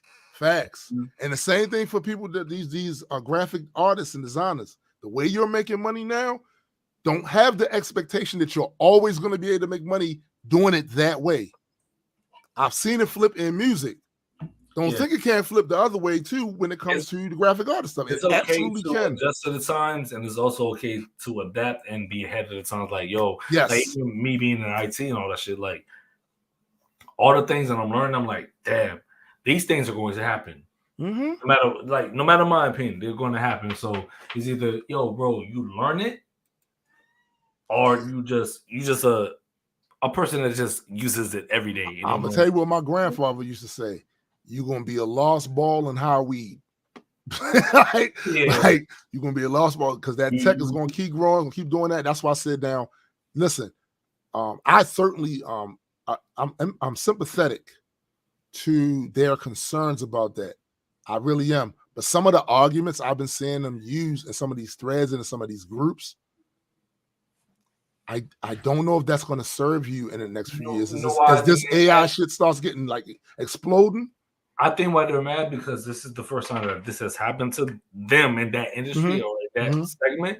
But this hasn't been the thing that's been going on. The rest of us, it's happened to the rest of us. It's happened to the rest of us in some form. It happened with other shit. Like, that's just what it is. As far as when technology grows, everything else is going to grow with it. It's going to use the platform and the lay of it is that's just what. Right now.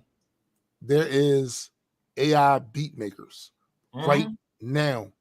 Now, a lot of them aren't any good or not good so far because it's still early in development. Yeah.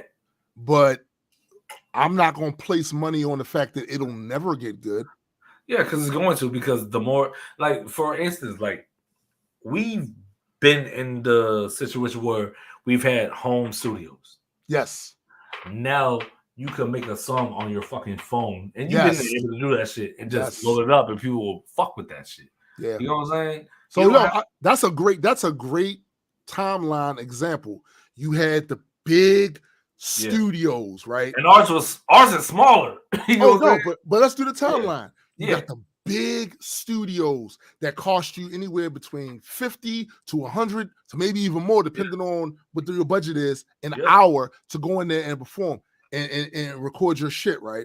So when the technology started to advance, they started making some of these same pieces of equipment smaller, and cheaper, so people could then go buy them, have them in their homes, right? So then you start seeing the growth of home studios, right? And these home studios had the equipment in there. They could master, they could mix, they could do recording, all of that stuff in their home. And then the technology flipped again with just software. So now most of these home studios don't have a lot of hardware. They may have an audio interface and a microphone.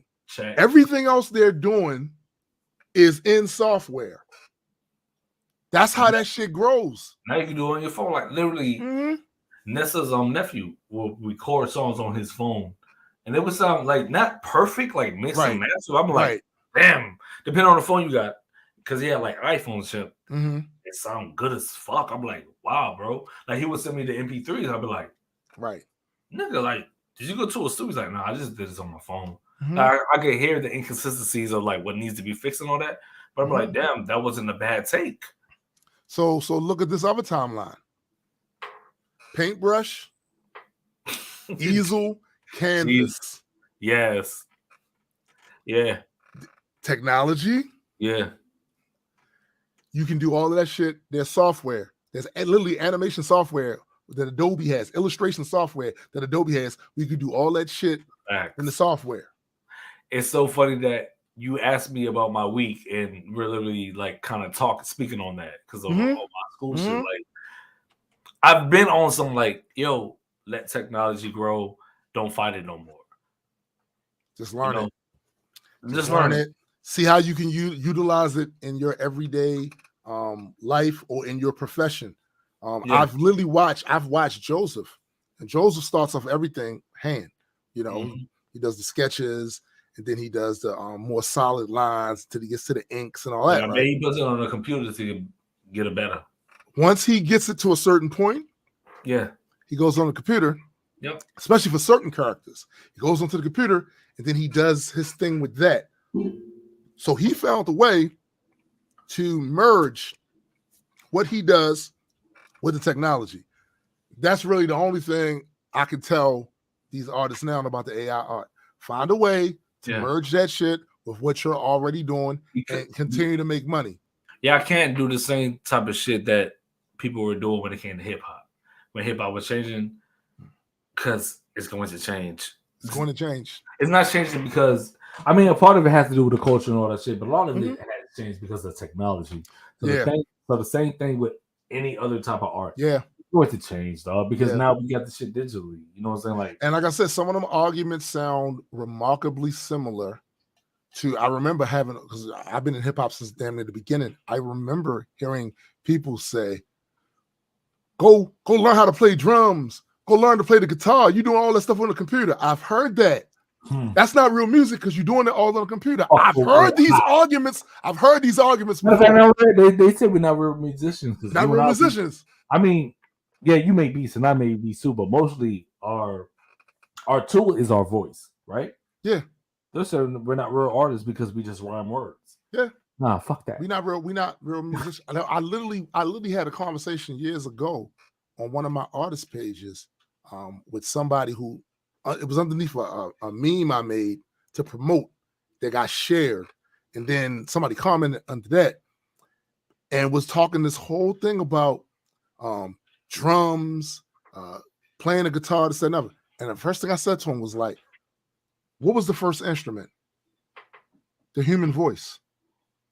After that, drums.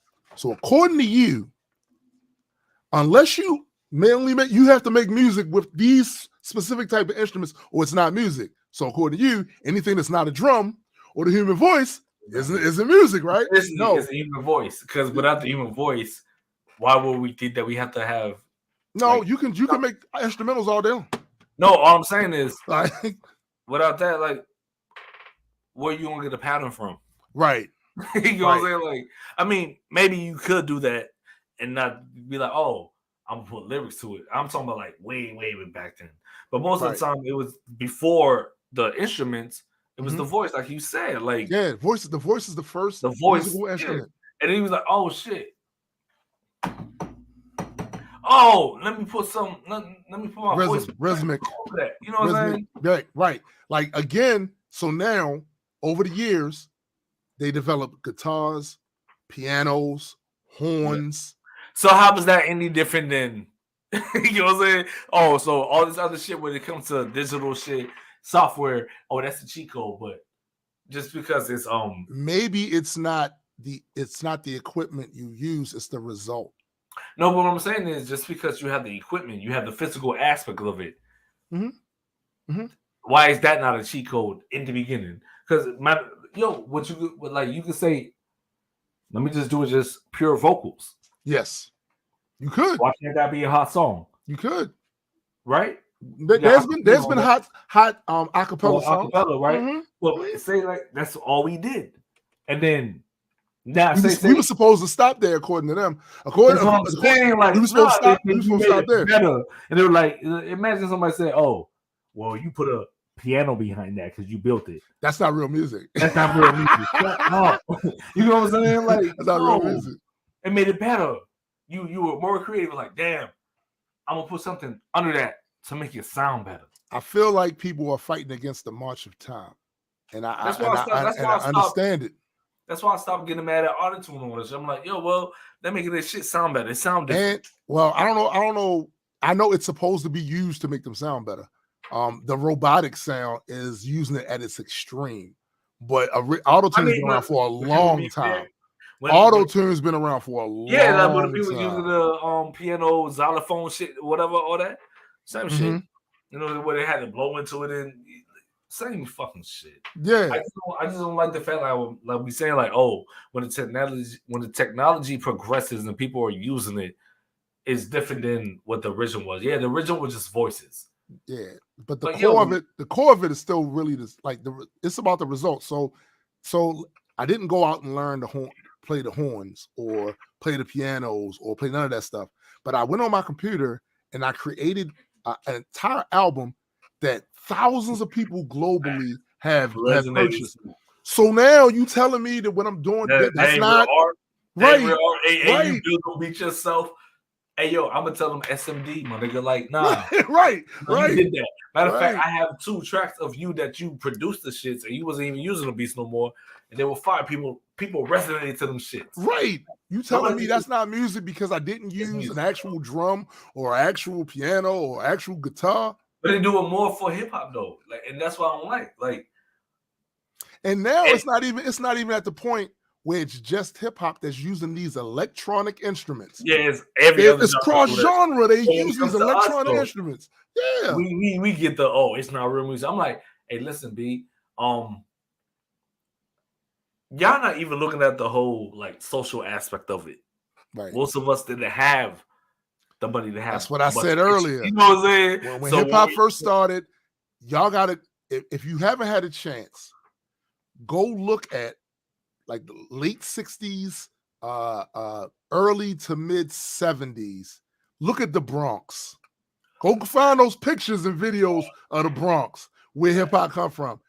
It like bombs went off in the Bronx. These people was mad poor. Yep. The infrastructure was tore up. So who coming from that environment had money for piano lessons? Matter of fact, let me ask you this: who's more innovative? Well, who has a better mind? Who like you know the old saying, right? You know the old saying, necessity is the mother of invention. So basically what they're saying is, out of necessity, your creativity and imagination will have you make some truly innovative shit that nobody at the time thought to use in that way. So if that's true, that had what little that they had, they made something out of nothing. A whole culture that everybody on this earth. And now in 2022, it is the most streamed genre of music globally. And not someone to say that, but it's been going on for over 30 years. Which is really short. That's a short. You know what I'm saying? That is a short amount of time. As far as like all the other genres of music, them shits have been dwindling down. Hip hop hasn't even reached this peak yet. Right. It hasn't. But Graydon says something that he's right about that. For a while, it did start to look like some of the other electronic music was going to overtake it. But now I'm going to come to hip hop because no. For a while, it did, because a lot of hip hop people were starting to infuse it into their music, but it still didn't. It still didn't. But look where it's at now, though. Like, because I think it has to speak on like where hip hop comes from, though. Like, hip hop always changes with the times. You know what I'm saying? Mm-hmm. Hip hop always knows how to. Like even hip hoppers, like people that create that's in hip hop, we know how to do that. Like you on your shit. Like you didn't make this type of song that you made back in the day that you make now. Even when you started getting the presence and all that shit, you got accolades and all that. Mm-hmm. You started implementing shit that you would never have implemented back then. Now, like the whole comic book shit, like making comic book stories and all that. Like I don't feel like there's a ceiling for hip hop, because when it comes to hip hop, we all like anybody that's in it. Most of us came from nothing. One of the reasons I think hip hop managed to evolve like that is because once it started in New York, so there's a certain vibe, a certain perspective in New York, in those barrios. There's a certain aesthetic there.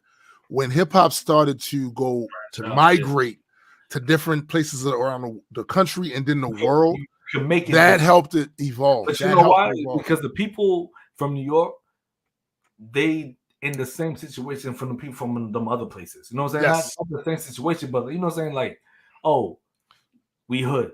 Right. That's why we can. And the vibes are different. Yeah, that's what I'm saying. I talk about my Southern experience. Exactly. Hip hop. I'm not sure that's how that works with rock and roll. You know what I'm saying? I don't know if that works with other genres. So what I can imagine, but the thing is it probably does, because like there was a different sound coming out of Detroit than what was coming out of the I ain't talking West Coast. So I'm talking about the experiences. Like it's similar as fuck when it comes to hip hop. Like being in you're talking about the overall hood experiences. Well, because that's the thing. A lot of these guys now, there's a whole genre of hip hop that don't talk about the hood at all. No, that's what I'm saying. They talk about depression, shit like that. They don't talk about the hood. A lot of them don't talk about the hood no more. No, what I'm saying is the way that it was able to expand to where, like, like the South's been taken over for years. You know what I'm saying? Yeah. And nobody ever thought that would happen. No. It's because the experience is different and other people could relate to it. Like, also, I know what I think it is too. The South got their hands on hip hop at a very pivotal time in hip hop's development with technology and us being able to do all this shit in the house and then just from the house release it. And that's release it. And they were doing that shit when like New York and the West Coast had the shit on lock. You know what I'm saying? Right. But they can go to record labels because ain't no real record labels in the South like that. Facts. So niggas will have to pump their shit out the trunk. Well, especially early on. Back then, if you didn't go to New York, you didn't get a sign. You wasn't right. Like, it wasn't. Like even back then. It was like at flea markets sell they shit to people. You know what I'm saying? Like how they do bootlegs and all that. You feel me? Like that's what it was. Like even when I was coming up, I didn't do that shit. I ain't never had to experience that, but I knew niggas that did. So when I saw niggas that made, I'm like, damn, that's some like real Southern shit. Right. You feel me? Right. It's just the difference is just the fact that their voices got heard and people related because like damn, every hood is pretty similar. Similar with different slang, but the experience being in the trap. I don't feel like every other genre. I don't feel like every genre has that thing. You know what I'm saying? I mean, plus also it comes from. I don't know. Like I'm sitting here. I don't know that. What I'm saying is I'm sitting here remembering because I listen to rock music a lot, especially coming up.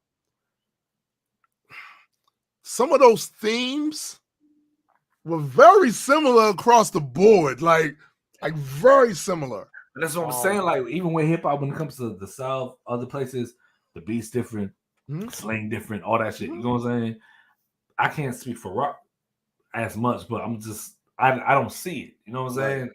You know what I mean? I think it's more about eras of time and what is the conversation at that time, because there was a time, and especially in heavy metal, where them themes were very similar across the board. Very dark. And very, very dark. Like, that's all. That's what they all talking about. Like if I'm from a different part of the States, right? You from Bmore, and I'm talking about how we get down to Miami. You can relate to me, and you're like, damn, but he's speaking different. Yeah, but I get what he's saying. I'm not just saying like what you saying. Like say you rapping, I'm just duplicating the shit. You're like, damn, this nigga saying some totally different shit. Right. But I get it because I come from that too. I feel like you might be saying different slang, but y'all talking about this damn near similar thing. Because the guy up New York that's doing the drug talk, Coogee Rap used to do the drug talk. Yeah. And then Jeezy does the same thing. Jeezy does the same thing, just different slang and all this, different beats, different types of beats. But it's relatable. I don't know if that's like that with rock and roll because they talk about the same shit, but I think so. Like slang, like not so much slang. I don't recall too much of the slang. The way that they talk varying because of where they're from. You know what I'm saying? Like you and I, we can understand shit. Like niggas be bugging on me because I say shit like bugging, or I say like me and all that shit. You know what I'm saying? I grew up listening to up north shit, but I'm from Miami. But I also know how to talk like I'm from the bottom. You know what I'm saying? But see, I think the reason why the the New York slang is what got so prevalent because that's where shit started. So, Yeah, that was always on the radio. Right, that was always so shit. So all I'm saying is like when even with my music, you heard my shit. I talk more Southern, like I say like Southern slang when I'm in my music and shit than when I talk to you in person because that's my music. That's me. Like that's how. But you know what? You don't. It's not like even though you'll use some Southern slang, it's still very relatable. Like it's still. But that was that's where I was going to land on that. Yeah. I understood everything I was talking about. Yeah, it's still very relatable. I feel like that's what's so special about hip hop. I feel like that. Like that's special. I think one of the things to me that makes hip hop special to me is the idea of scarcity. Us not having all of the tools or resources that all the other genres had, and we still created some shit. And still created some shit. Still to this day, like, I literally saw a post where it was like, "Oh, y'all using digital shit." I'm like, "Shit." First off, why y'all still talking about this in 2022? Like, it's been a thing, dog. Like, it's been a thing, yeah. Computers have been existing. Why the fuck y'all still talking about that? And y'all mad that we doing it better and y'all genre ain't getting it as much recognized as ours? Like, shut up, cause we killing it. Like, it might not be what y'all want to hear.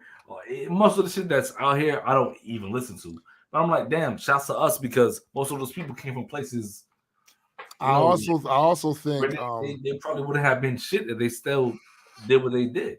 I think the genre of music that we're doing also makes it a lot easier because now it's more about quantity than quality. These streaming services, they reward you constantly uploading.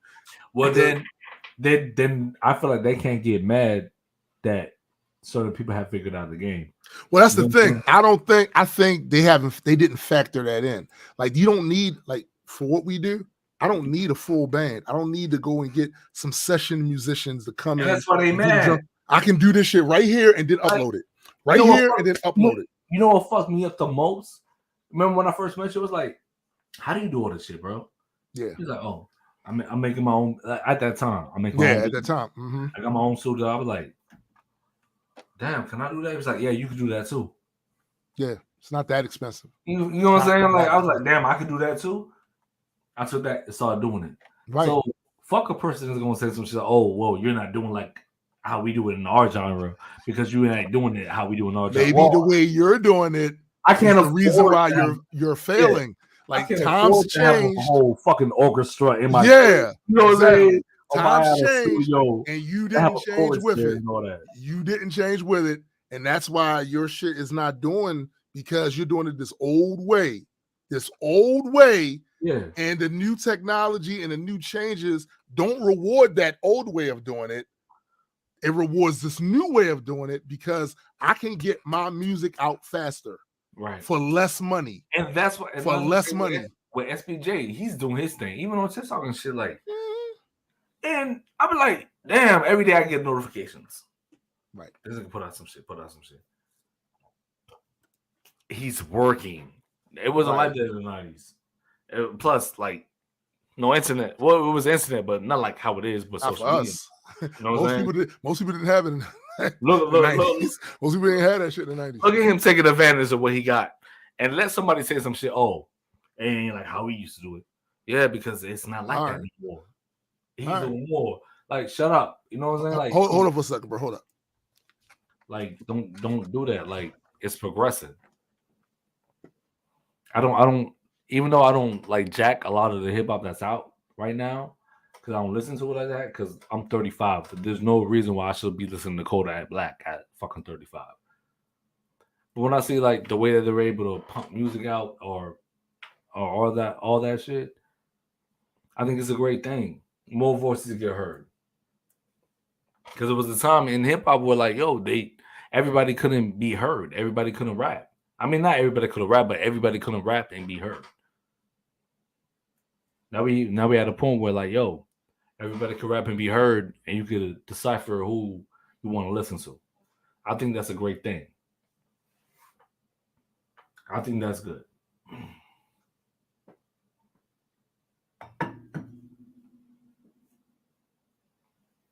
Marissa said NY Swagger, including slang, became a part of the founding hip hop lexicon facts, as it was a feature that made it so different and innovative than what was concurrent norm. That's facts, though. That's facts. That's why I'm able to speak to other people in they slang. Like, matter of fact, think about it like this. Even when the South started getting prominent, and even the matter of fact, the Midwest started getting prominent, people started speaking like they was from the Midwest, there and all that shit.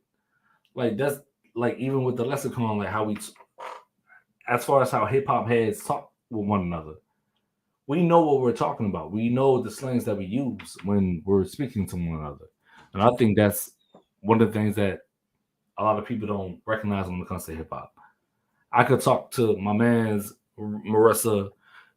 We don't speak the same slang. I mean, not that we don't speak the same slang, but I'm not from where they from. But we can talk to each other like, yo, you know what I'm talking about. No, I don't. Look, look. So we've been going. I think we're at the 3:30. My baby. No, you good. Let's. I just got a battery of things I have to do today, so I want to make sure I handle that. But I do want to thank everybody once again for another Saturday, the Black Culture Geeks. Yes, you guys come out every weekend and listen to us rant and rave and be completely ridiculous at times. And we definitely appreciate you. Do not forget, if you haven't already, to like the show. And also, if you haven't subscribed to the channel yet, please do so. Also, do not forget to check out Majestic Comics YouTube page, because we're about to go into the whole build up for the next Kickstarter. So it'll be a lot of content that I gotta say again. That's phase 2. I guess you could say that. Really, it's issue 2. So because issue is actually, we call it issue 1 because the first one was issue 0, right? Right. So, but it's the next issue in the continuity. So we're about to start ramping that up to get that out to you guys, and get the Kickstarter going with that. Also, don't forget to check out my man Jaded Nerd's channel, over there on the Jaded Nerd channel, and also check out my man Cyrus's Metas and Mutants. And I know Eddie is busy with schoolwork and all of that, but that doesn't mean that at some point he's not going to get back to doing his streaming, right?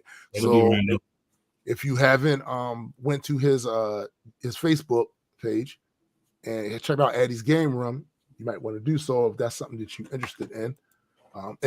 One more thing too, early on when I started the show, I had this up. I forget to go and check out the Entropy Spotify page and follow that for more music. We're still waiting for that the next song to pop up there. I don't know why it's taking so damn long, but we're still waiting for that song. Hey, I ain't gonna lie, that shit been ramping up. I've been seeing y'all post about it and all that shit. Yeah, bro, yeah. And I think that's the other thing too about what I've been doing lately with the music, is just a new way to deliver the same type shit. You know what I'm saying? So, but that just come full circle what we talking about. Yeah. You're not using the same means of, you know what I'm saying? Like, you learn how to adapt new shit. That's it's it. Like, all right, fuck it. I'm gonna make the content. I'm gonna create the content. Then I'm gonna distribute it the way that it needs to be in order for people to hear it. That's all. Facts. So for my man Adequate. Yo, hold up. Shouts to SBJ. He got shit on TikTok. Make sure. Oh, hell yeah. Hell yeah. Coming out. Soul Sessions and all that. Yeah, check it out on TikTok before they get rid of TikTok. Because I got a feeling that's coming. Go check it out. So for my man Addy. Yo. And for my man SPJ, who's right now living the luxury life in Atlanta, Georgia. Yeah. I am Tombstone the Dead Man. We are Metas and Mutants, and we are out of here. Holler. Peace.